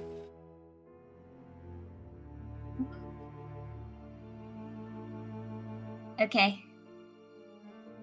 Does Catharax do anything else? Because you did spot the lady fall into this. You do anything else? You need help getting up there? And then, It's not No, enough no. here so far. No, I'm good, I'm okay. I'm alright. Just Right. drift over. Hey, is that... Can you check those bolts if, like, it's a waste of weaponry? It is. If it- It's too much for just a normal wolf. If Well, it that was a too, normal but- wolf. Can you check if we can still use them? Sport DM, can we? survival roll. Me? You said me? Here we go again. Okay, I'll roll it. We're taking on this! You go back down to the grave and start I think these are still in mint condition. Jesus. You grab The cleric's just like pulling out the freaking. Mm. I will say, because What would you there's give a us, GM? this is 3 spears. Good job. This is all you get. Choink. Alright, Rika kind of takes it all and she kind of like, yeah, these are all pretty good. I think you can still use them. I would say, because there's a certain individual who can't get surprised. I'm annoyed. What is your weapon? The shield and the longsword. Mm. In this moment, you sense something. I need. I followed the right person. There's an immediate sense of something. You hear the sound of someone pulling a bow. Right?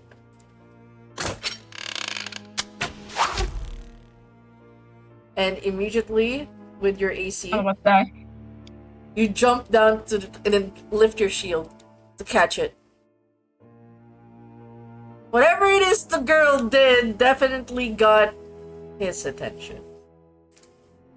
You immediately know the shot came from the trees.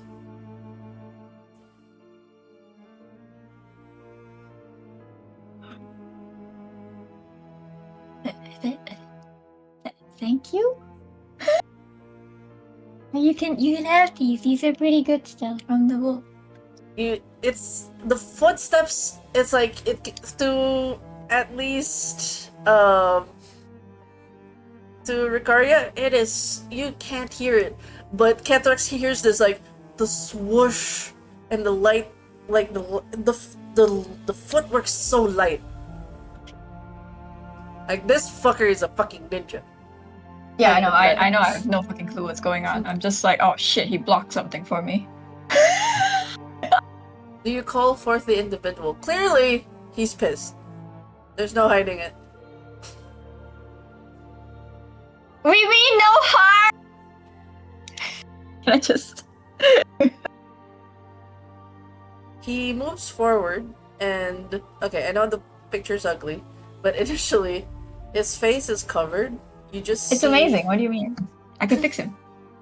his one side of his face from the covered mouth. You see one part of it's burned, the other part of it's normal. Tharax just sees his eyes looking in like this. You know a cold stare of a man is like, you fucked with my grave kind of eyes? He looks at the wolf and looks back at you. It immediately clicks to you, oh shit, this is his pet. Yeah, but it's okay. Should I put these back? Stay quiet for now. Hey, we mean no harm. We're here to find a Kelton.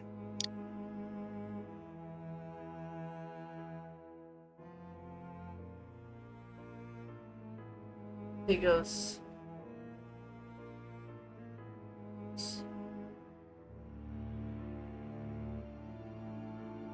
trusted. Well, great. I'm human. We got Yeah. that. We're not humans. These That's great. bolts are meant. It's a way. So, just grabbing them, we will be on our way looking for a Kelton dark. He doesn't. You realize he's not a man who speaks much. He only says that, and he just gives you a look of like, he is not gonna talk. He's pissed. You can feel like the negative aura just radiating from him. I would say with that survival roll, that crit, it clicks to Ricaria. Oh, okay. With what he just said, the bolts, the body. Because probably what's happening in town, his pet got mercilessly killed out of paranoia. Something's happening in this town that anything that moves gets shot. Thank God they didn't shoot us. Oh my God. And then as you guys walk, it says, careful at night.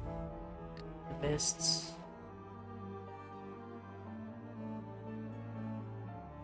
After that, to Ricaria, when you look back, he's gone! But to Cathrax, you hear the slight movement of him just moving away.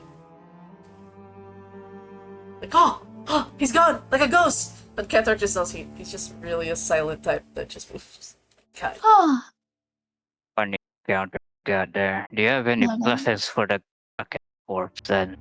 I don't think he. I mean, I could, but I don't think it'll help them off. Yeah, well, same And here. he's Let's gone get off anyway. of this fucking grave. Okay. Got what we came for again. Okay. I love your daytime encounter. It's fun. Rika kind of still goes by the wolf. As she walks past the wolf, she kind of does a little like, I don't know, a little like gesture shit to like get by. It's like condolences. Didn't mean to fall into your Yeah. hole. Condolences. Let me do some thoughts and prayers. Just fix this dead wolf real quick. Just adjust. And Yeah, then, just put some little flowers on the side if we. yeah, you unfortunately met the hunter messer. Squashed his pet. Grabbed the bolts of his dead, freshly killed pet. But hey, 8 crossbow bolts. Yippee! And 3 spears. And 3 spears. Win. Pretty huge. Yeah, Okay. we're gonna fucking need it. I'll get to the tavern last if that's okay with you, Abby. I'm gonna head on over to the grave. Grave Master, let's go! We'll do the tavern last. But yeah, Where's the Grave Master? over here. It's over here. Over yonder. No, you guys had your seat in the bottom, so you guys will stay first But here. I wanna. It's Can I okay. just be quiet here? I wanna be here. You can. The player can be there, but character-wise, you guys, the grave falling happened around the same time. It's okay. Alright, Simit, I'll just hang out with Ketrex. Yeah, you're just hanging out with Catharax for a bit. Turning now to the farm area. Scald, at least, you're familiar with the route. This particular stables is where they would put most of the horses, but it seems to be a makeshift morgue now, which is concerning. You see 2 guards come out already. And then you see someone in the middle of an argument with them going, "Can't you see I'm already dealing with too many bodies and I'm only just one person? You're telling me I'm supposed to bury this now? Who's this guy anyway? Am I getting paid? No, I'm getting paid for this. Can't complain. But seriously, I'm not even done with the last one. What are you doing? Why are you doing this to me?" And the guards are just deal with it. Yeah, deal with it. Like, I know I asked for jobs, but this is too much in a week. Turns. Oh, hi. Please don't tell me you have more bodies for me to bury, please. I'm a bit full. And underhanded. Uh-huh.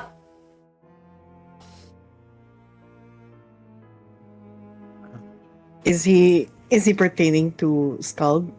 Yeah, he's talking to the 3, the squire, Julian and Scald, your group. He's like, please, give me a fresh body. I'm full. No fresh bodies. Just wanting to know a few things since we've just come in to help. Help? Oh, good. That's great. Help's what I need. Well, it's these 2 numbnuts. I mean, 2 guards. Yeah. And I'm not supposed to insult the guards. Come in. Julian's gonna hand his pike over to the squire. And it's just like, you don't mind if I ask questions whilst I help you dig, right? He goes, "Oh, we're not digging. Not yet. I'm still stitching up the last body. Ah, Stitching them up. yeah. Proper funerals and whatnot. If you don't try to put them together, the wolves are just gonna grab the pieces. And we don't want the farmhand to find, like, a dismembered hand or a foot in the middle of things."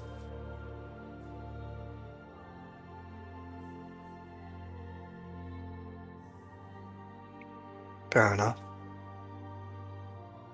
Alright. The motions are. I hope you guys aren't too queasy with blood, parts, really nasty stuff. I haven't seen this one in my lifetime. Oh, I've seen shots to the head, slashes. This one, he kind of does a little shudder. "Oh, name's Aspen, if anyone cares. Aspen Diggins. I'm local mortician." And he goes, I can't put my finger on it. You look familiar. He just points at Julian. You don't look familiar. You look terrifying. He points at Skull. Points back at Julian. You. Julian. He kind of like Julian Busted. the moment you mention a name, and then he clocks in the symbol on your pauldron. Oh. Hey. You're the kiddo, all grown up. He walks forward, pats you on the pauldron. When he moves closer, he looks a lot older than what he looks from afar. Like you think he's younger, but he's definitely aged. Like he like you see the lines on his face, the laugh lines. The grays tucked against his like balding hair. Goes, I'd like to thank your father for keeping me out of boredom on slow days, you know what I mean? And our love for history gave us a little bond. Sadly, I can't go out of my way to tell people, oh, I know your dad. Sorry about that. I mean, a lot of people know my dad. Not for the thing you speak of, but everything else. He's a great man to talk about history. We could talk for days and days.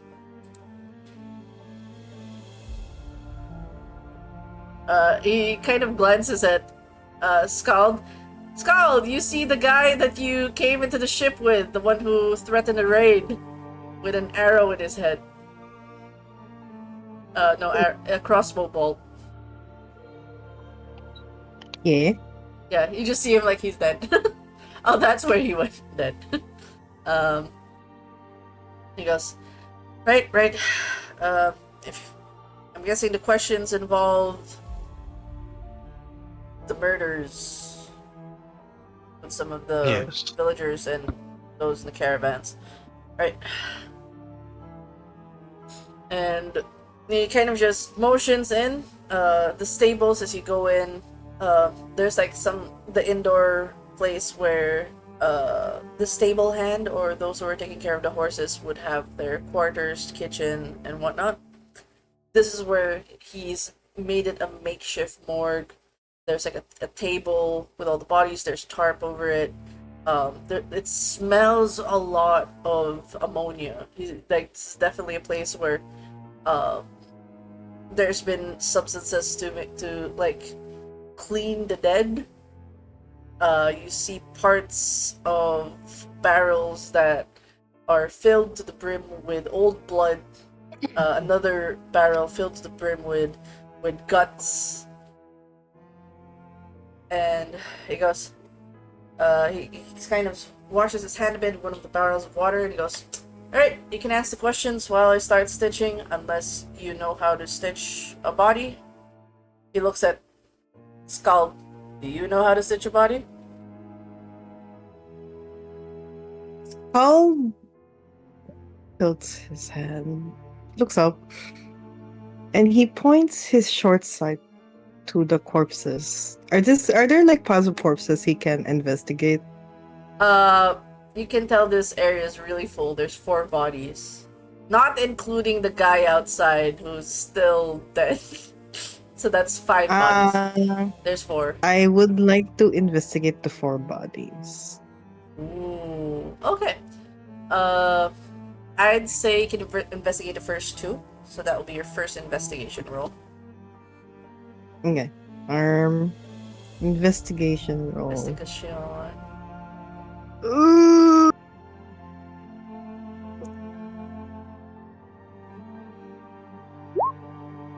15. Ooh.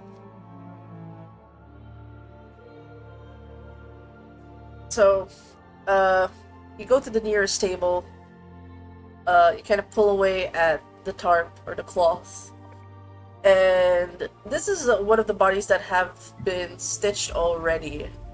But immediately you see like lacerations. The kinds that are deep and actually tears through flesh that touches bone. This victim in particular, you can see there's a lot of attempts to stitch back the stomach and chest. This seems to be this is a male. And there's Just a civilian soldier. this is from what you can see is it looks like a built, like you can't tell if it's soldier because like it's all this. He's not wearing any armor per se, it's a full body, but like this is a lean individual. And wait, you haven't rolled history for this, but this looks like a man who could be a soldier, could be a civilian, like it's definitely like able-bodied, somewhere in their close to 20s. The one particular in the chest area and stomach is like there's the constant lacerations. This looks to be done by some sort of kind of like a beast with claws. And the way it tore at the flesh is like, even with the stitching, there's too much of the flesh that got torn off that even with the stitches, there's like gaps of the flesh. Also, I'm sorry, content warning.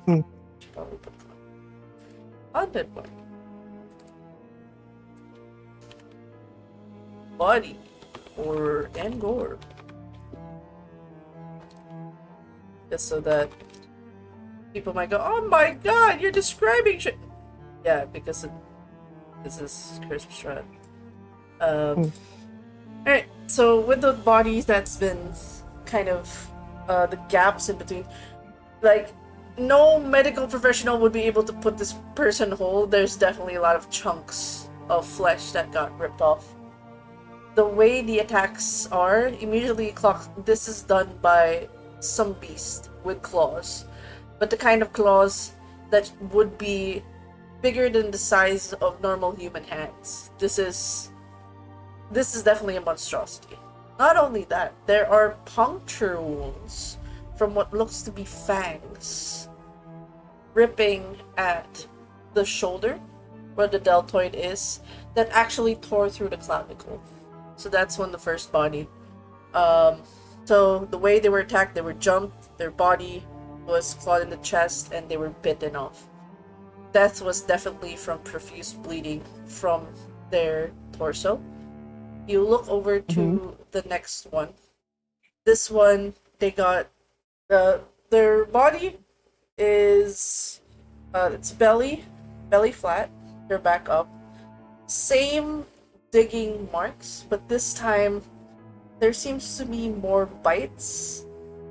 This time on their limbs and their elbows, so it actually tore their arms and limbs. This It was one's stitched back. yeah, it was stitched back. Definitely, it is the bites are disproportionately large. They're jagged and ragged lacerations, and there's also the bite, also this time not on the shoulder blade but on the neck that almost severed the head. All of it painstakingly stitched. Now you understand this man's pain. This has just been he's been stitching up bodies. This is just for the first two bodies. Okay. If you'd like to discern if they are soldiers, you can ask. Oh, I don't know if Scald would ask help, but somebody with history of the town, which is Julian, could step in to roll. Do you look in the bodies as well when Scald is looking, or do you ask questions to Diggins? To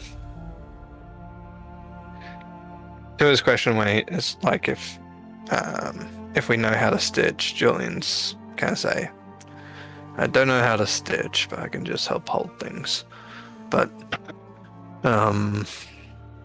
these don't look like ordinary wounds at all.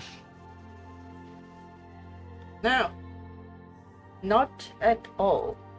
And I've seen individuals getting bit off by wolves. We have a lot of wolf attacks here. Seen bandit attacks, wolf attacks. This something that could tear things limb from limb.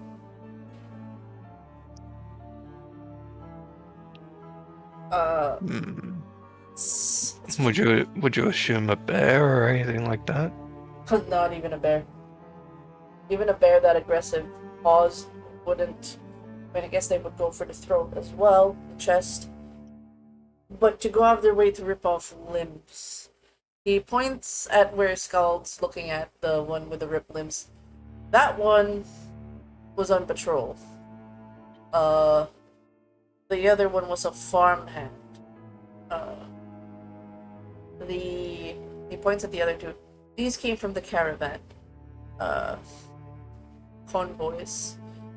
They were part of the Order of the Gauntlet.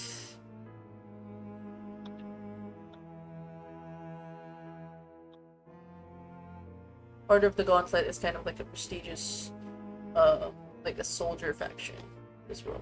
It's like a militarized coalition, so usually anybody that wants to be a military power would try to tap into Order of the Gauntlet. Just for context. This is common knowledge, so you don't have to roll for it.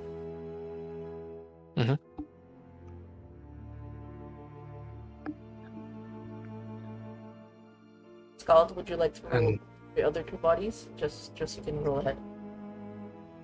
Yes, I can. Investigation still? Yep. Okay. Okay, continue, Metro. So, is this from the nearby forest? He goes, yeah, all of them are found in the forest. You can tell the forest kind of passes past the farmer's gate on the way back. It touches a bit of the forest. His body was found. The first body that was found was actually that of the soldiers. It wasn't until we found the one in the farmhand. This soldier, he points, he was a well-known guard, which brought a lot of attention. Sadly, if the farmhand was seen first, they might not have had bat an eye. Thankfully, they saw the soldier first.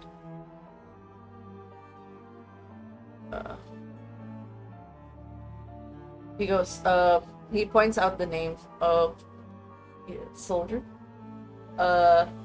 His name is Rock Irons. He is the one in charge of Delphin's Tower. Usually, as you know, as you would know, this militia town goes on rotation. You never stay in one job, just to keep you on your toes. So there'd be 2 weeks you'd be working on the tower, 2 weeks you'd be working on patrol, covering areas of the Daggerford area. So like the original map that you guys saw. So just going back a little bit. When kind of maps you out of the general trails where the patrol goes. So when you patrol, you can be stationed to kind of look at all of these areas here, right? So you could be doing general patrol area here, and then they'll let you do the outskirts, which is here. So everything in this scope. So pathways are kind of like the other patrol. The next one is like river end. So both river ends. So there's a method to rotation. So he's a good crack shot. And he's been on patrol. He's done river patrol. He's done the roads patrol. By the time he did the surrounding area, that's when they found his body.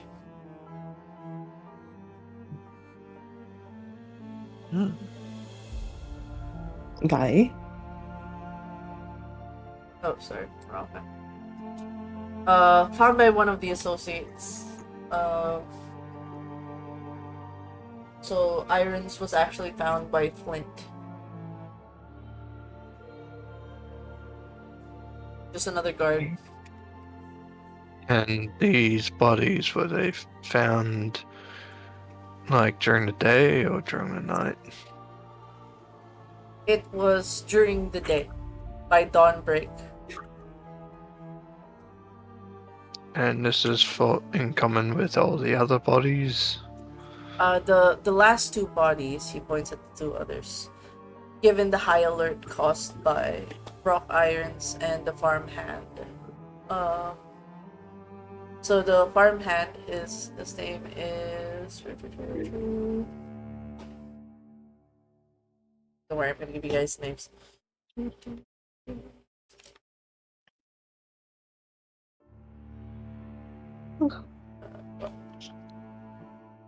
And let's go a bit way. Right. Yeah.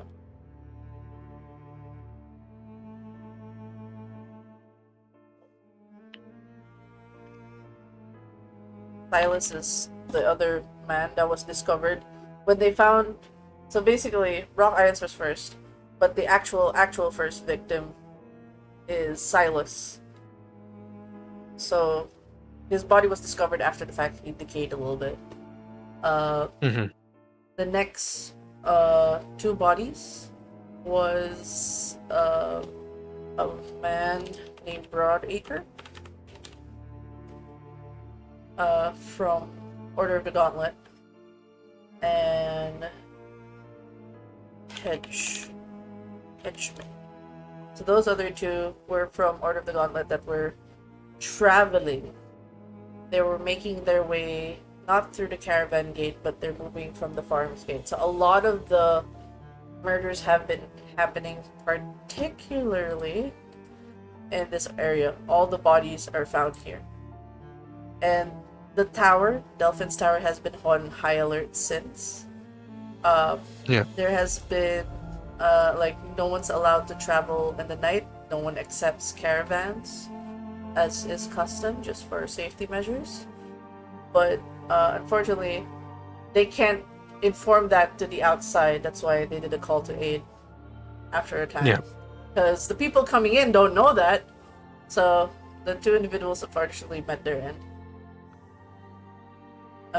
With the other investigation, when you pull, same standard fare injuries from the bites.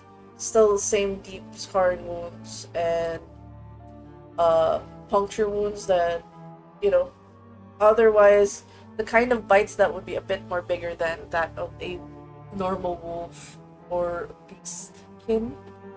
Definitely, this is much bigger. And all of them always had a concentration around the chest, shoulders, throat. It's the one with the soldier backgrounds, at least what Scald noticed. The one with the military backgrounds is the one that had ripped arms.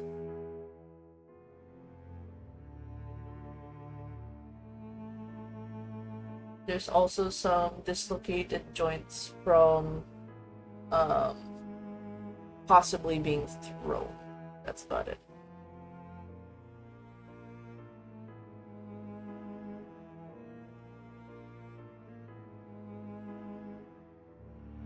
Okay. Interesting.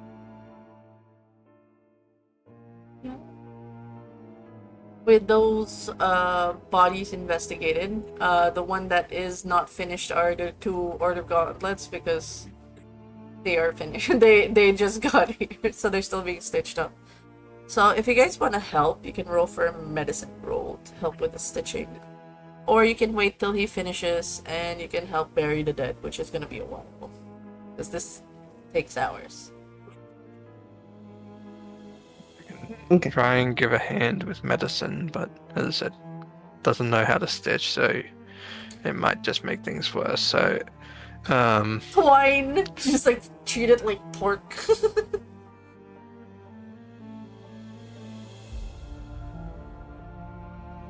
Go on.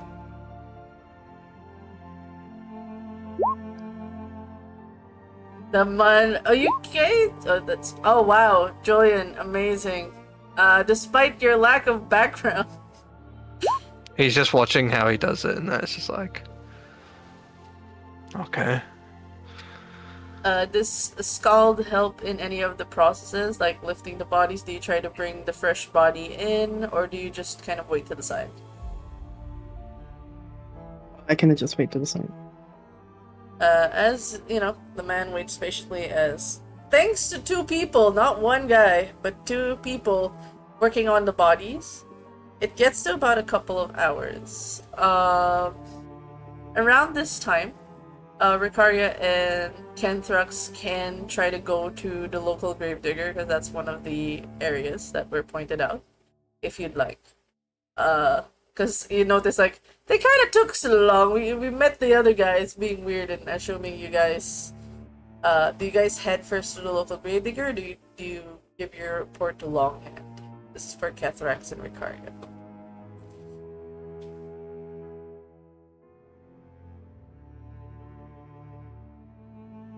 If you're trying to speak, you're probably muted. Elthrak would actually postpone reporting and go from the encounter at the gate, washing off the blood and grime from his armor, and he goes to the tavern because wow.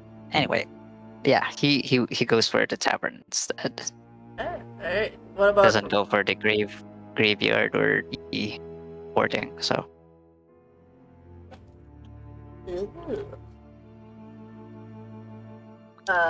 what about Ricaria?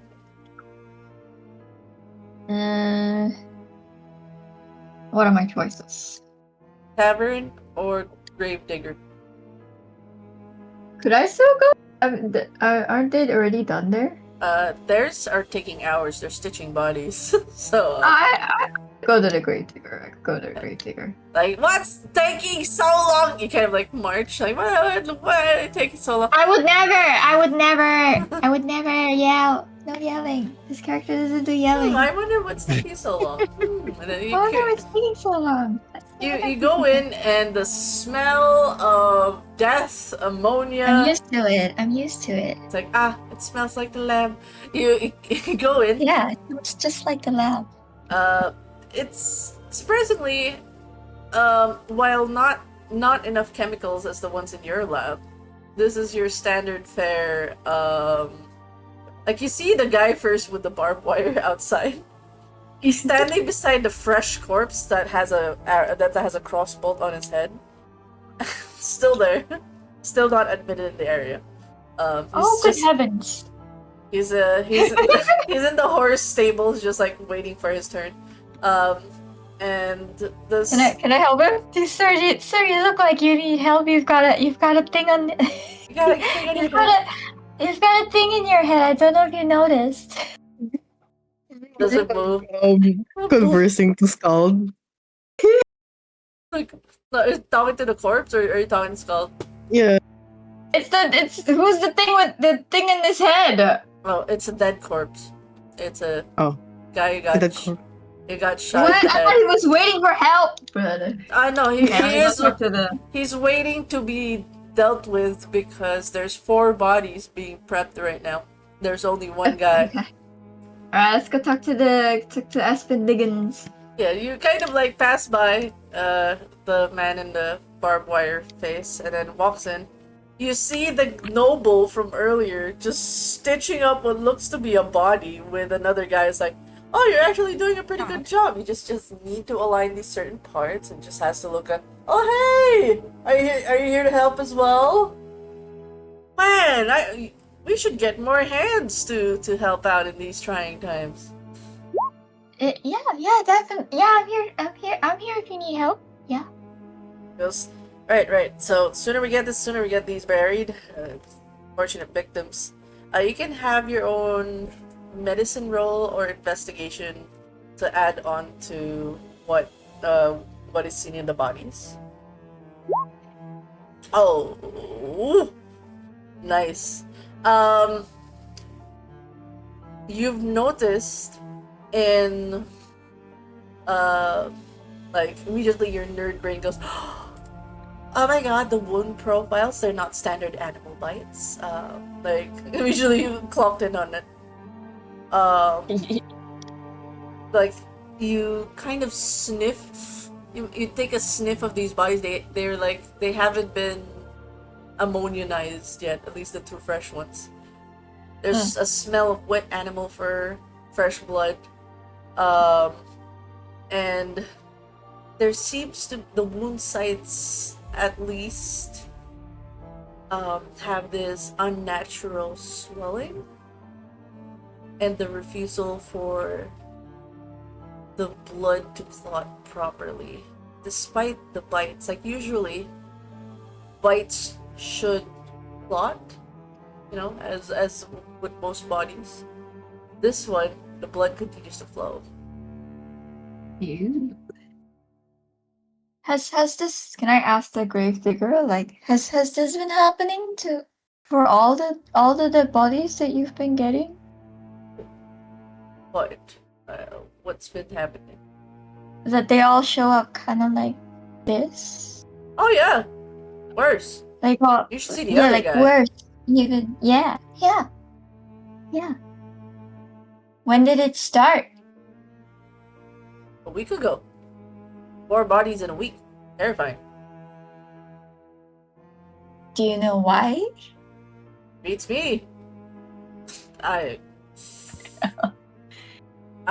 just a guy who buries the bodies. You know, it could be humans.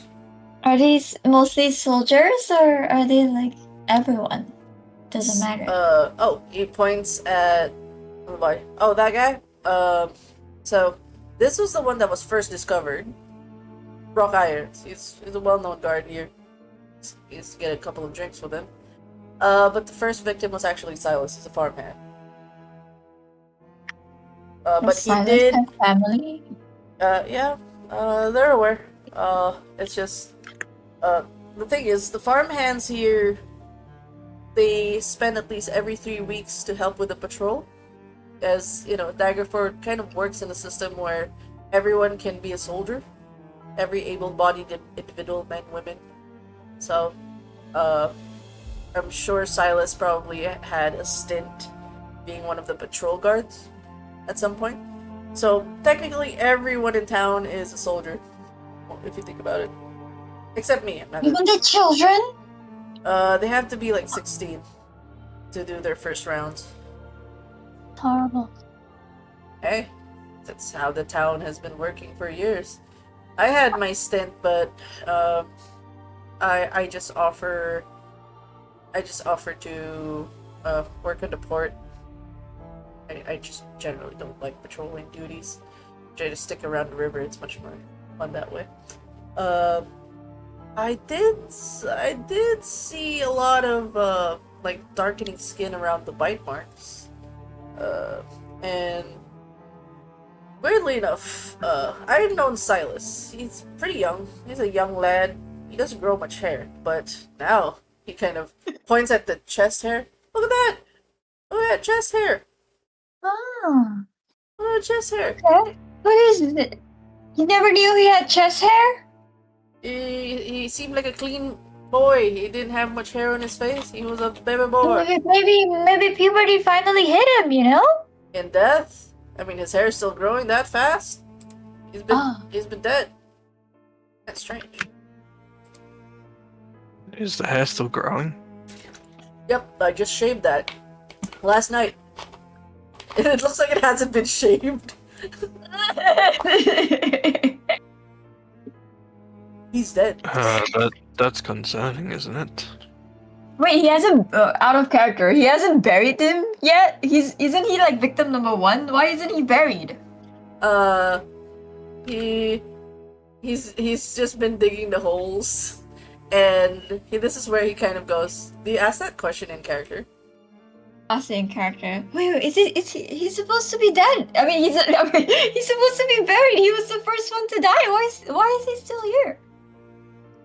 He kind of looks at the door to make sure the knights aren't like listening.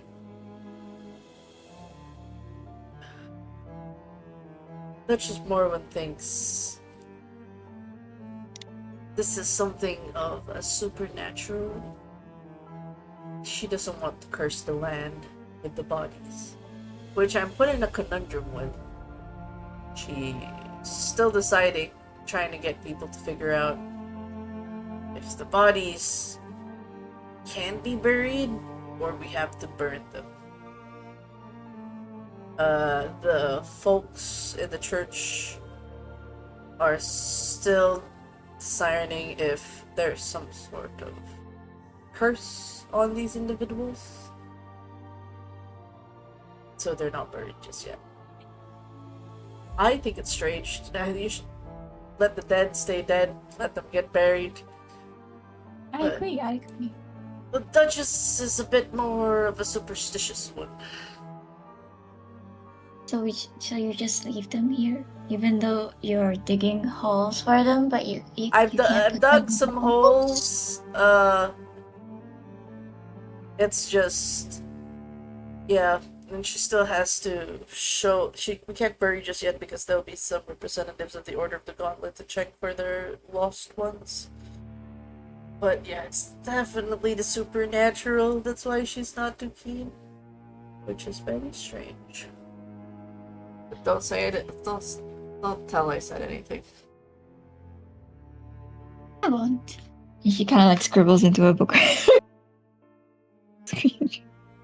The thing is, I know Silas. I also know Brock Irons. Brock Irons is a hairy man.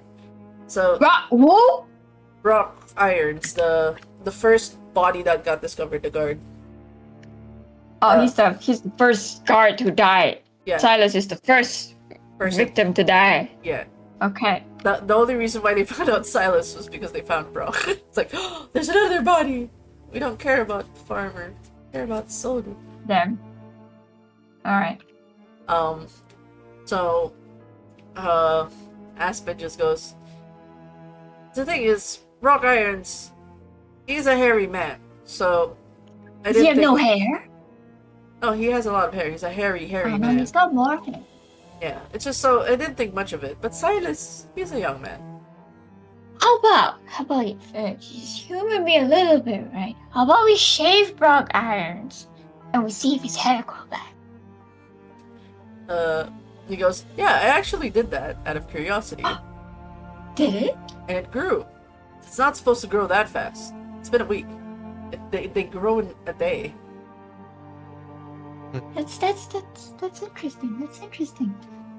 That's definitely supernatural. Maybe they're just naturally hairy, really hairy people. You don't know that. Except for Silas, maybe. Puberty hit him late.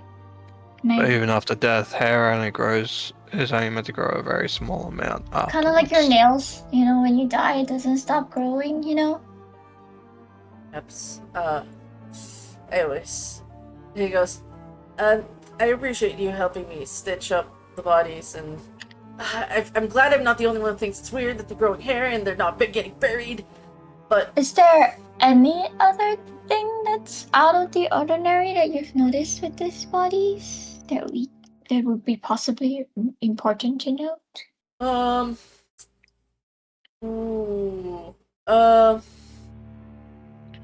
There's where the he goes, I'm gonna show you something really cool.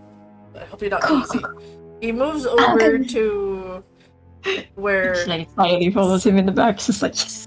he goes to the one of the guy with his back attack, like that got attacked, which was Brock Irons. He goes, Brock is already a heavyset man. You know the density of bones, yes? I'm well aware. Now, he kind of pushes a bit of the flesh of the back to expose the spine. And if anybody has seen backbones, this one has like, it's more spiky. And it's like bigger. It says, I want you to touch it. Okay, she touches it. It's... The bone density is nothing like you've ever felt in a human cadaver. Is it fragile or is it like harder? Harder. It's like, yo, this is denser. What? And the thing, and as you, actually, can you make a strength check? Oh, there it goes.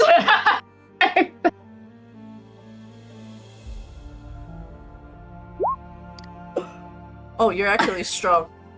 Damn, I was Okay, this is the funny part because like you were feeling it, right? I broke it off. You kind of dislocated it. You're because it's as a dead body, it's a bit more it's supposedly fragile. You could pull stuff away a bit more. You snap the bone and dislocate it. The gravedigger's like, uh-oh. Okay, wait for it. Oh. No, this is fine. This is fine. This is perfect. Wait for I'm it. so sorry. I'm so sorry. No, I didn't mean to. I didn't. Yeah, but wait for it. Wait for it. Look at it. And then he motions for Julian. He's like, come on, get closer. They look at it. And you see the dislocated bone that got pulled to the side snaps back.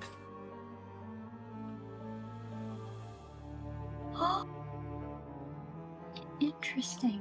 Right? And he pulls out a hammer. Watch this! Smashes the bone. Whoa. Mr. Diggins! Well, don't worry. I'm pissed off with Bro. He owes me a couple of coins. But look at his bone. Look at his backbone. And he kind of pulls as well. Hold on. He kind of cuts and kind of pulls back the layer to show the shoulder blade. He cracks it as well with a hammer. And you see the visible crack on the bone. And then you see it start to like... It somehow regenerates. I'm not crazy, right? You see this too? Yes, you are. You are most definitely not crazy. You're crazy in the sense you're beating up Brock because he owes you a couple of coins. But yes, you're not crazy for what's happening right here. Oh, I'm sorry. I definitely say this is something that does need to be brought up. I would also probably say tie down their bodies before nightfall. I think that is wise. Listen to Cathrax. Cathrax knows things. I'm not Cathrax. Oh, sorry, wrong person. I am Julian. Yeah. Like, oh yeah, that's Julian. Listen to Julian. I'm learning names. Listen to Julian. He goes, he calls for, hey, he goes outside to the buddy. Hey, buddy, you look like a strong guy. You think you can, put a couple of ropes around these bodies? Mr. Diggins, do you sleep here with the dead? Oh no, fucking terrified. I sleep. Far. I stay in the port. Far away. I stay over at the port. Yes, far away from these things, alright? He asks Skull, like, hey, buddy, you think you can tie some ropes for me? For these bodies? Just told to put some ropes. Stares. And then he moves. Starts tying.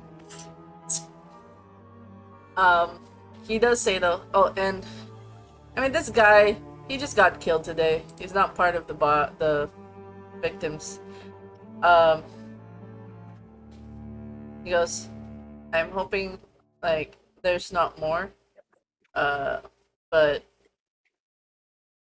hoping it just stays to just 4. That's terrifying. But, 4 in a week is just not great. Can you guys help Are me they bury this guy? burying the body? He already has one of the graves out back, so he'll just be in an unmarked grave. What about the other 4? He goes, we're not burying, Duchess orders.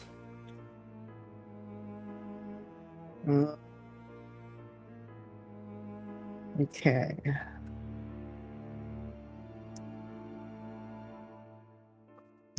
Queens. Okay. Yeah, Julian will help with the burying. With the powers of friendship combined, you guys bury a man's body. Still has the bolt in his head. And he goes, well, thanks for making my jobs easier. I'll be off. I'll be heading to the port if you need me. Other than that, nice knowing y'all. Julian, say hi to your dad for me whenever you come back home. I'll let him know that you said hi. The guards take their leaves. Troll.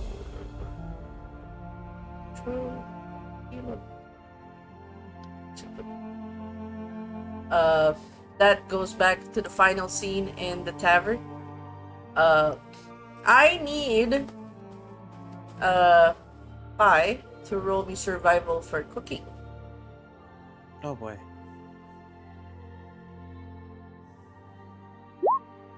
Wow!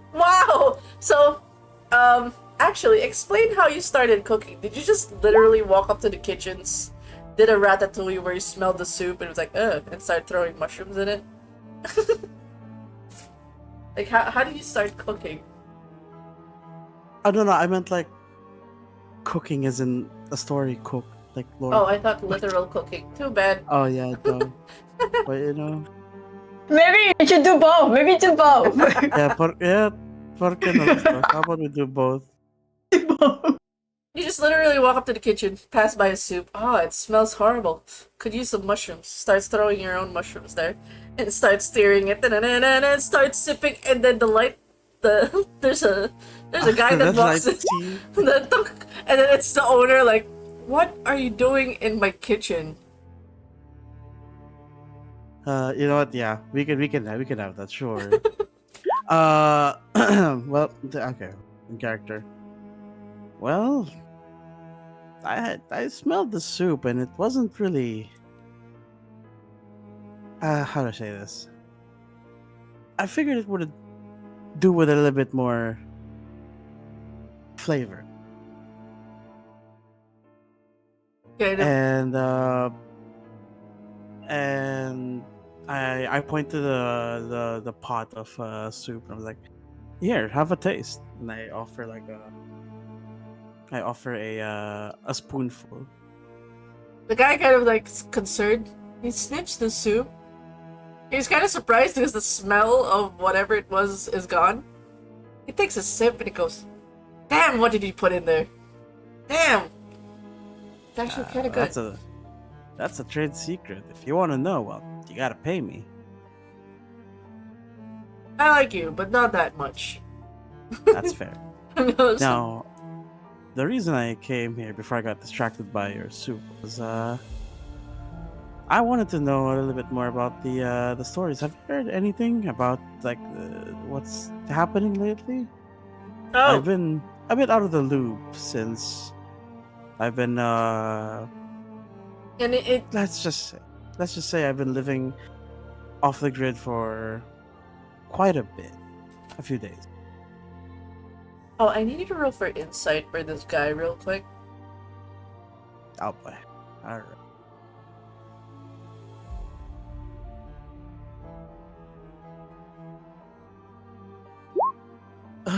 No. They put it all in the soup. Point your finger on it. This guy looks familiar, but you don't know why. Probably be. Did you ever step foot in Daggerford? Your memory escapes you. You're an old man. This guy looks. I'm not. It's like I'm not old. no. It's like there's a brain itch of like, yeah, this guy looks. He looks similar. But after that, basically goes, oh. Well, rumors are rumors, but Rock's dead. It's a well-known guard. And there apparently was an initial group of mercs hired by Morwen to investigate what happened. Apparently they went AWOL. About it. Oh, do you know where exactly they disappeared off to? How if I know? They did stay over at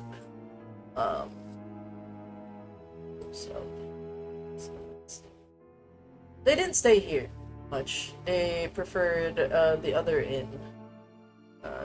Not too far. Blackstone Inn. So that's this one. Not labeled. Thanks for the inn. How about that? I'm gonna tell you what made it taste good. In exchange, you don't have to pay me. I just want a nice meal and maybe a good uh, a good pint of mead. Hey, if you're part of the adventurers, all the meals are free here. And stay. Being covered by Morrowind. Right.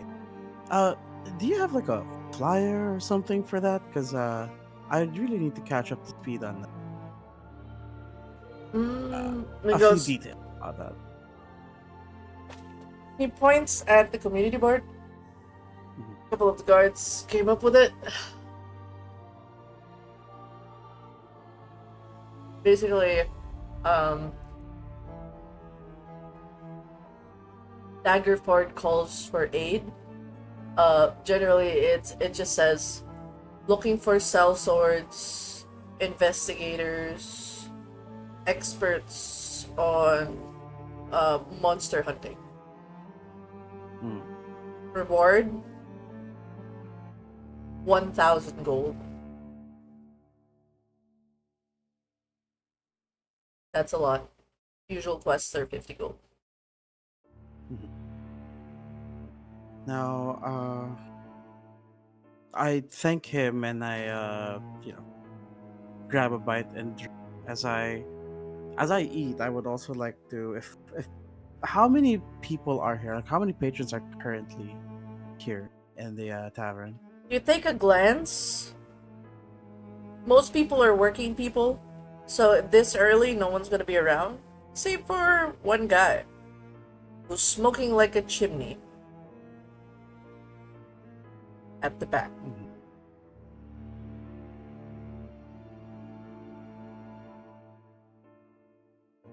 Well, he's gonna go ahead and take a few minutes to like get something to eat. Something at the same time,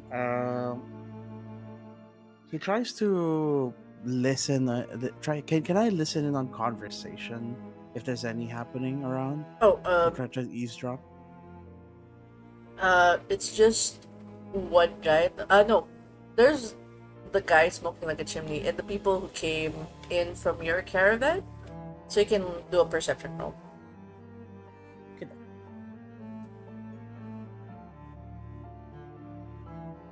Wow, that is ass. Um, Not to worry. It's kind of like mindless chatter.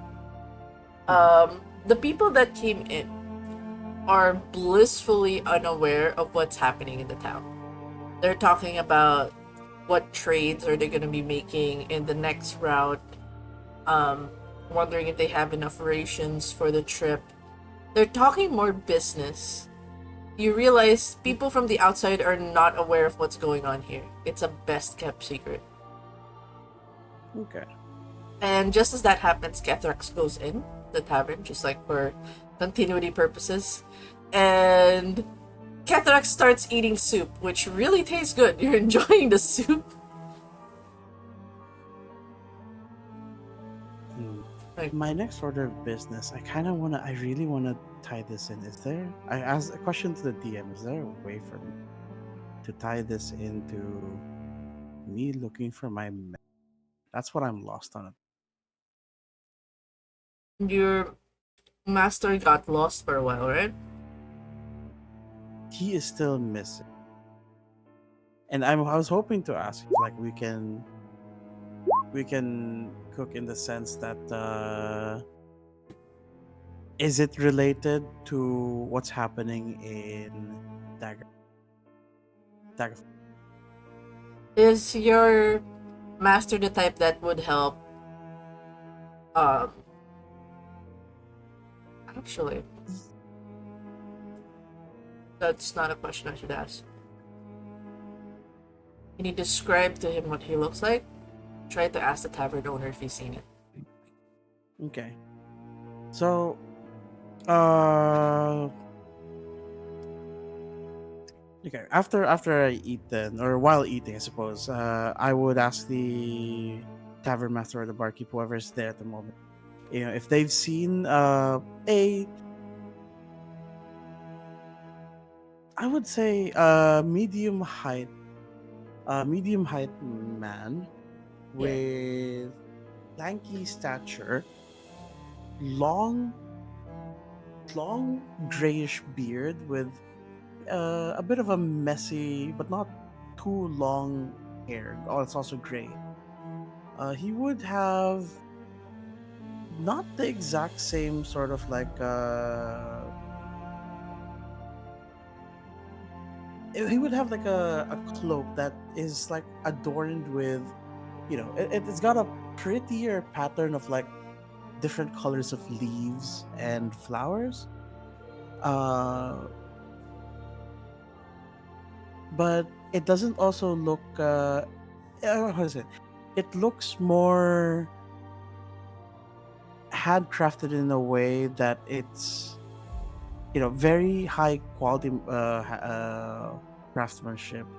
That it's telling that it's another one of like my kind of people who are like hermits of the forest, secluded and lives off of nature. I suppose he would have another way to describe him as well is he's he looks old but he doesn't look frail. There you go. With that being the case, um, you particularly asked that to the tavern, go for the tavern owner. He kind of like, now that you mention it, he kind of like thinks for a bit. The adventurers went over to the Black Stone Inn. Uh, I did hear one of them saying that the job was gonna be too easy because they had some sort of guide that fit your description. Guided descriptions. So it was gonna be an easy win of the month.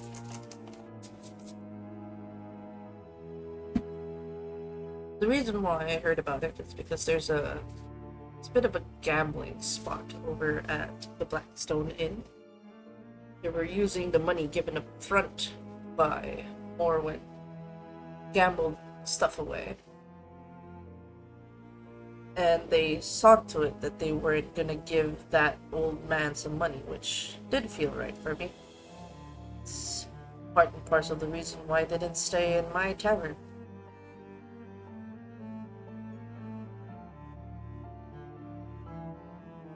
I personally don't think it would be wise if you are asking assistance from someone who is an expert of the area to at least pay them a little something for their troubles. I have a feeling the missing adventurers probably talked to the guide, but that would concern me now that they're gone, now that I think about it.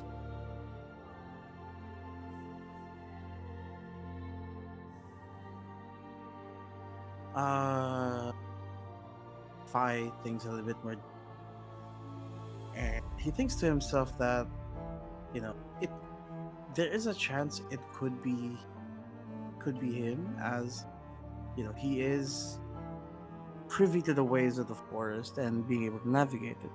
At the same time, he also isn't. He knows that he isn't much in regards, or he doesn't. He's not much in the way of materialistic things. So like riches or money isn't really that big of an issue for him. At the same time, he then asks the tavern master, "So did that party go ahead and head out of to investigate? Guards, Was he with them?" you could ask the guards. I think the one in Delphin's Tower, because I know they left for the Farmer's Gate. They left at night to do the investigations at the very least. Because they did lament at the fact that they didn't get anything fruitful by day. So, they were planning to do another investigation by the night. On their second night, perhaps the guards might be able to discern if they did see or they did see your master.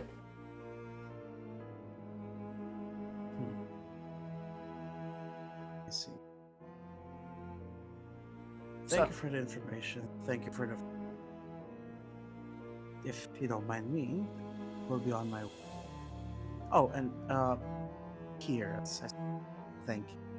I then picking off a couple of non-poisonous mushrooms off my armor once more. I had like just a handful of it to the cavern. He's gonna be so confused. Here, I used some of these to make the soup better. I would suggest putting in just a little at a time. Don't put too much.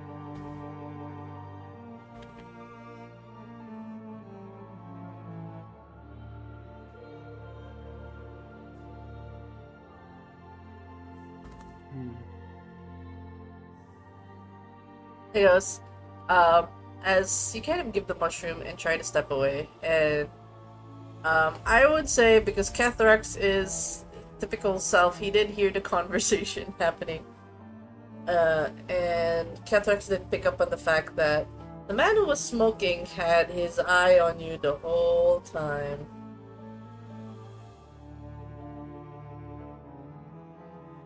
He, as you start to like get up, are you trying to like make a leap towards the guards?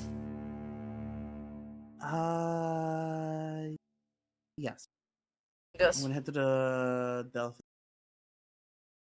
as that happens, the guy is kind of like sitting in it as you're going there. He immediately lifts his leg to block your path. You know, like kind of like bootleg, kind of like he lifts it. Yes, I wouldn't go to the guards if I were you.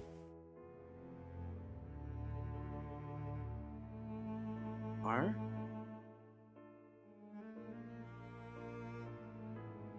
He smirks.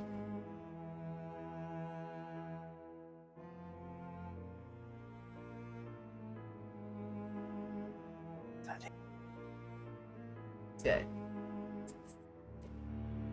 Oh, let me zoom in. God damn. He's a smexy looking ram, man.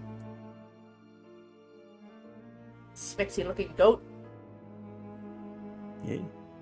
Then again, but yeah, and you are? A man who may know just a little thing or two who you're looking for. Mm-hmm. But I'm telling you right now, the guards, I'm gonna call it now. They're not gonna tell you things. Let's just say folks around here like to turn a blind eye on people that aren't exactly beneficial for their society. And you're an Druids. expert in this. Why? Oh, I know my place here. I'm a man of information. I know my things here. And I know for a fact that those... I wonder's putting it nicely. Your buddy, your druid, he didn't do shit for free. He was put against his will.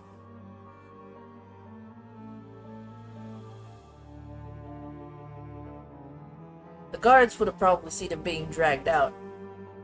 Something at gunpoint. Probably fought in to do something. And they're not gonna say anything.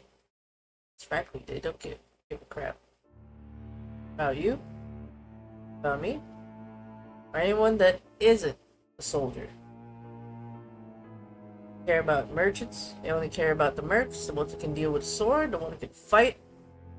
Anything else is just a worthless pile of junk. I'm gonna tell you right now. I know exactly where your druid is. These folks are not gonna tell you shit. So they gotta stay safe.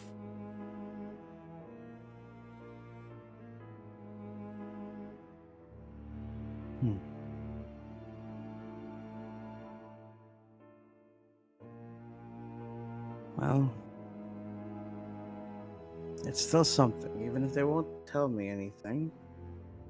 Still a lead I need to find. I need to follow. Well, if you do want to find out where he really is, you can always come back. Sticking around for a bit. Not too long though. I gotta leave before night falls.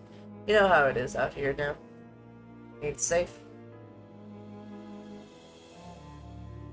Especially when the mists come. And he gives you that knowing look.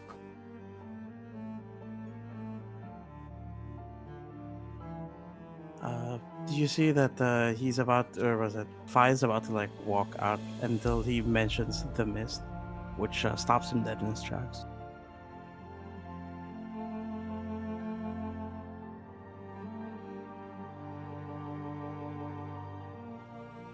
After taking a deep breath, he then says nothing and proceeds to still walk. He keeps a glance on you, as if knowing that you'd be back somehow. And as you continue to walk away, we turn back to Cathrax. As you are kind of munching and eating on your morsel,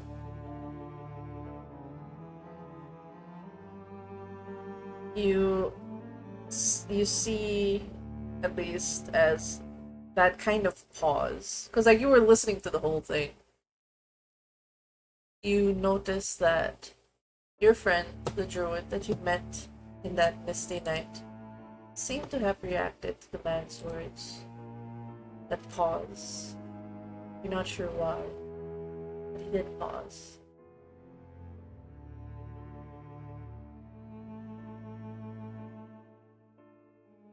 Then you resume eating your soup for a bit. As we're gonna pause the session 0 right there, as we're gonna take the time close to the afternoon leading up to the meeting with Duchess Morwen Daggerford. But that is session 0 for now, and you guys survived your first session 0. It's just mostly investigations. Yippee! Grazzles! Yippee, no violence, yippee! No combat! That's a maze No ball! violence! Yeah, That is surprising. I know. I was sweating bullets with the encounters. I was like, God, are they gonna roll? They gonna no? She just falls into a grave. Totally fine. Okay, just tripped over a dead wolf. It's okay. Everything will There be was an option Today. for a hunting trap. fine. Oh, that would have been horrible, but it's That would've okay. been- It's just another day. Like you guys got the safe ones, which is awesome. I hope you guys never roll a natural 20 in these encounter tables. Oh god. Safe Oh, one, it's still Lord. horrifying. Oh. if you Okay, think about everyone, it. never allow me to roll for encounter tables. But yes, for nowsy nouns, yeah, we're gonna end there. It is 11:36. Thank you guys. We're not gonna do the usual. What's your favorite scene? Because it is 11. It's just session 0. This stream is actually just for posterity, for myself, and for the players to remember what the fuck happened in session 0. So we have notes on what was recorded. Another session 0 will happen on Sunday for the other STRAHD table, which is of the stars. Yippee! No, it's not my table. Yeah, not your table. Someone else. Yes. I will check in on the players if their availability this coming Monday or Tuesday, 16. Because I know someone has, somebody might be tired and would need rest, so maybe we would do 22 for the actual session 1. Which I will say right now, shit will hit the fan really fast if you guys progress really quickly. So take your time. Yeah, slowly. Baby steps, baby steps. You Baba guys, steps. baby, baby steps. But yes, thank you everybody for joining, and we'll see you guys on the next stream. time. Next Yummy. time. Yeah, Yay. Bye, chat. Bye, good. I'll just go read out to tabletop cinema. Oh, what is he doing? Wuthering Waves. Supports, who supports?